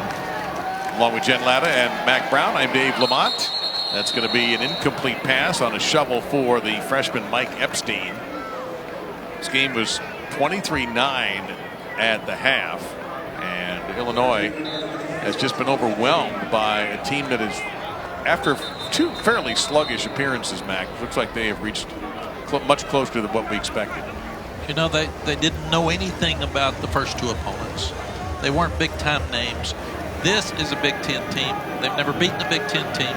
This team last week held Western Kentucky to 6 yards rushing. This team's 2-0, so this game got their attention. Pitched out to Epstein. And USF stingy on the yardage there. That's a short gain for Mike. It'll be 3rd down and long coming up. Gang tackling by this eager bunch of Bulls on defense. Danny Thomas among them. And Illinois is going to try to make first downs. They're going to throw the ball some, but they're also going to use the clock. Try to get this one over with and head home. Take a couple hours to get back to Champaign. And they've got a weekend off next week. And then Nebraska comes to Illinois. Now, people don't realize kids sometimes get back around 6 o'clock in the morning, 5 o'clock, beaten and tired, especially after a loss. Have to get up and get ready for next week. Pressure up the middle. George throws it. Boy, what a nice job there by George. And Smalling has got room. Smalling to the 40. Can they catch Smalling from behind? They will run him down inside the 5. Fullwood led the charge. He and Hoggins. And not only is he inside the 5, he's going to be at the 1-yard line. Yeah, this is the perfect call against the blitz. They bring them all. They let them through. Inside screen. Smalling takes it, outruns them to get it down to the 1, and I can promise you that the South Florida coaches are upset about this. Good for the Illinois coaches. Their guys are still competing. Bonner is the tailback after that 76-yard hookup. He'll get it, and he's in. Touchdown. Fighting Illini.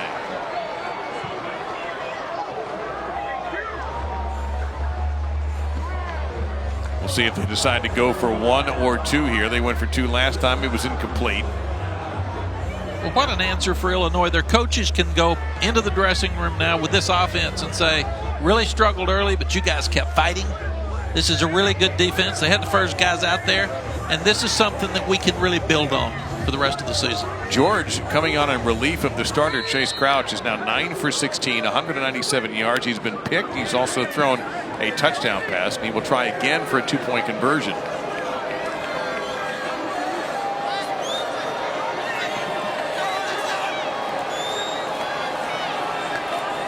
As all day. That's an easy one. 2 points.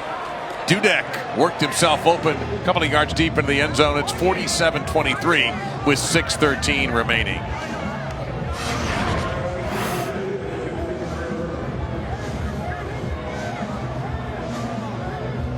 Good job running up inside.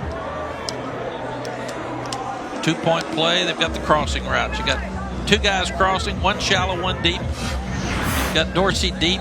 You got Dudek short. Crosser by the backside tight end to trips. It's kind of that rub route. Kind of picks up some guys that are going through there. Freed him for an easy touchdown, easy 2-point conversion. Got a brief look there at Garrick McGee, the offensive coordinator for Lovie Smith's Fighting Illini. Who's done a good job tonight. He hung in there. He had to change his whole game plan. It didn't work. Throw it out. And then he got 5 or 6 things that he could do that could move the ball and give his team a chance. And what they will do tomorrow, all day tomorrow, they'll get in way late tonight. They'll be up early, won't sleep, they'll be sick, won't speak to anybody until about Tuesday. But what they'll do is take this game plan and say, who are we? This is the first time they've got a chance to have an identity. So now against really good players, better than them, they can say, here's what we do best. And they can start building their offense around those plays and those players instead of what they had in the first 2 weeks. Well, they will get a test in the Big Ten They have to go to Iowa in October. They host Wisconsin. They have to go to Ohio State. They don't have Michigan or Penn State on their schedule this year, so that's a little bit helpful. But still, they've got some difficult Big Ten opponents.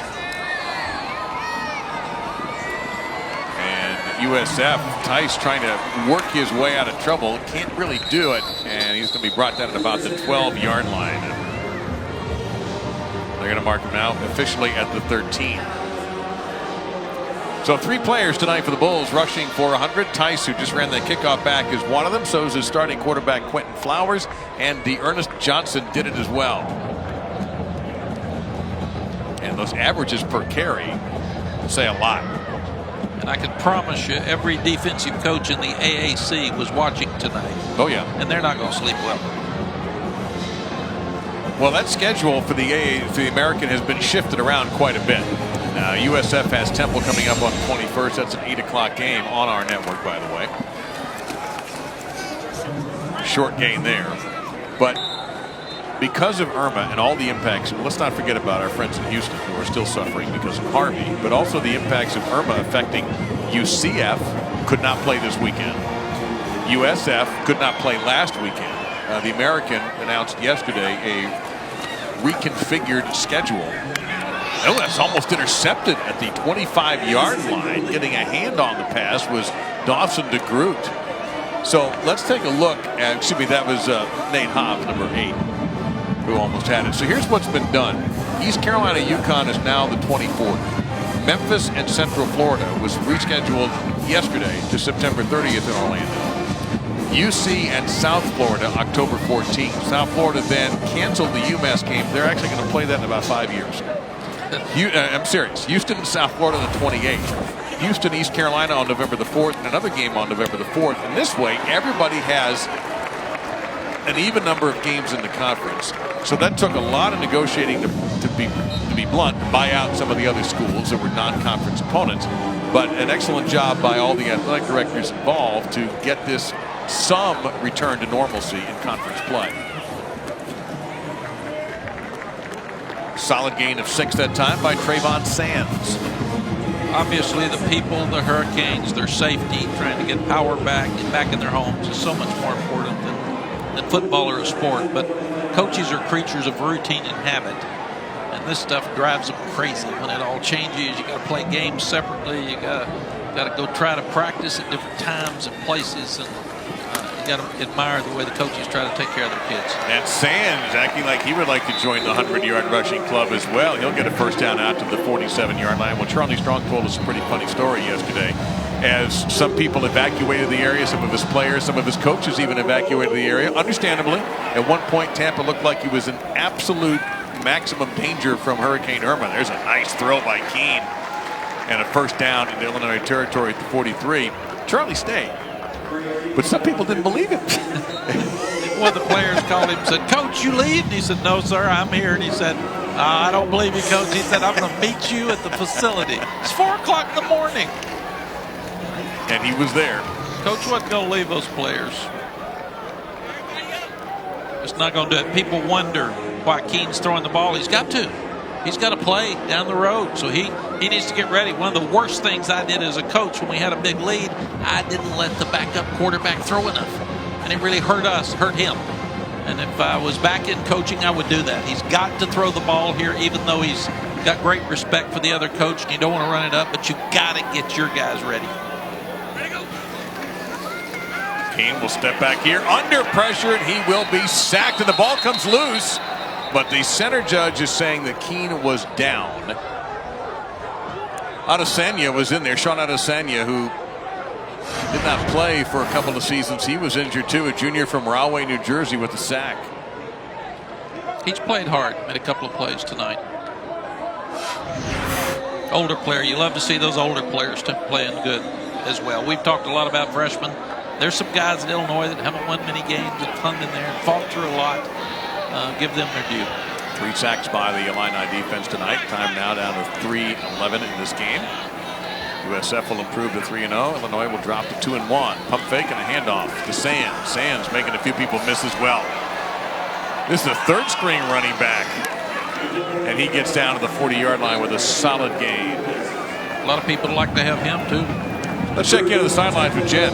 Well, guys, you were talking about Lovie Smith and Charlie Strong, and how his team was wondering if he stuck around for the Storm, and he did. We talked about how that breeds trust with this team. He's a new coach. He wants them to know that he has their back. This team won with Willie Taggart, and they were wondering, hey, man, we did things all right with him. How's this new guy going to come in? It was a big step in a great direction as far as the relationship between players and coaches go.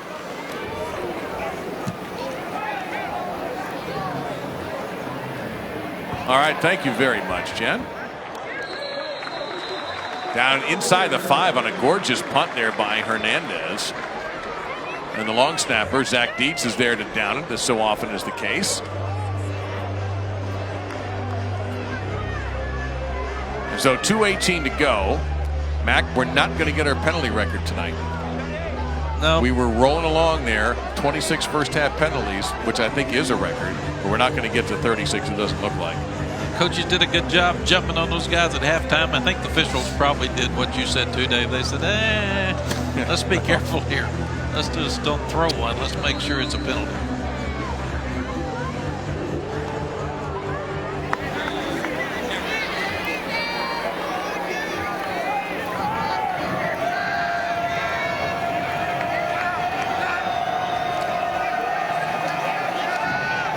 George just continuing to fling it along. Down to the 10-yard line, a catch made there by Ricky Smalling. Again, we want to remind you, we've talked quite a bit about Irma and Harvey tonight. So many people need your help.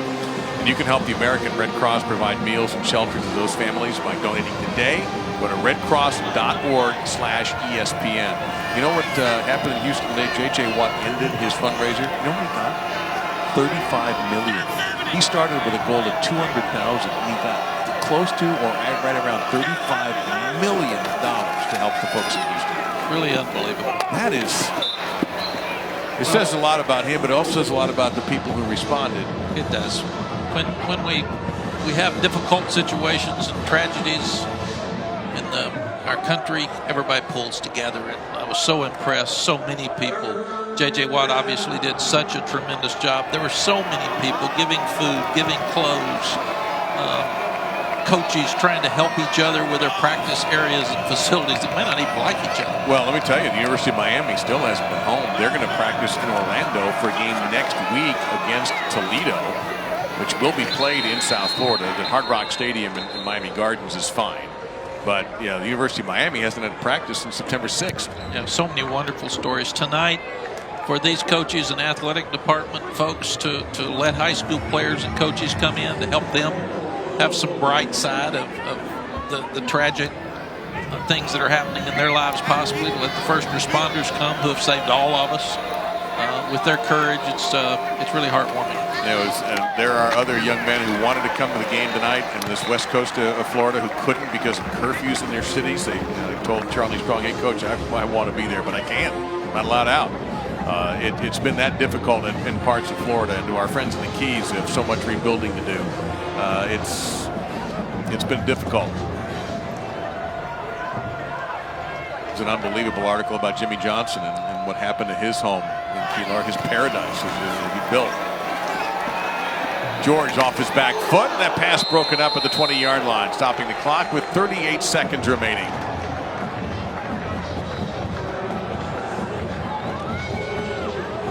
Kirsten Johnson coming in to break that play up. Yeah, you really love seeing guys that don't get a lot of opportunity to play come in and make some plays. They're so happy, and their teammates are happy, and they really enjoy it. Their parents are happy because they've been waiting for 3+ hours to see if there's something to get on the field. No question. And then the head coach is happy because the mom smiles at him on the way out of the stadium. George, one more time. Pressure from behind, and it's picked off. Either going to be, and it's Johnston who got it. It's either going to be a fumble or an interception. Either way, the ball did not hit the ground. The pressure coming from Vincent Jackson. And a couple of players who don't get that playing time combined for a turnover. Let's see if the arm's coming forward. He hits him, arm's coming forward. Clean catch, interception. So with 31 seconds to go, we'll most likely see the victory formation. That's just a terrific play because either way, I don't care if you rule out a fumble or an interception. that is cleanly USF ball. And guys are so happy. That's what you enjoy. It helps your team so much. Here's a freshman from Jacksonville, Florida. Played very little. First interception, I'm sure. He's out there. That'll mean so much to that young man. And it helps you recruit because you need happy players to tell the others. Classy move by Charlie Strong. Just take a knee and go home. 682 total yards, the second most in school history for USF tonight. 38 first downs. They're one shy of the school record there. So they had more first downs than we had penalties. I didn't think that was going to happen. But they do it tonight with 376 rushing yards, holding Illinois to 354 total and just 67 on the ground. So Charlie Strong and Lovie Smith, of course, great admiration between these two terrific coaches. 98 plays, that's a school record for USF. So they're all over the record books tonight. And what turns out to be a dominant win over a game, but outmatched Illini side. Once again, our final score for the final time. South Florida defeats Illinois 47-23. Coming up next, SportsCenter. We say so long to the Sunshine State.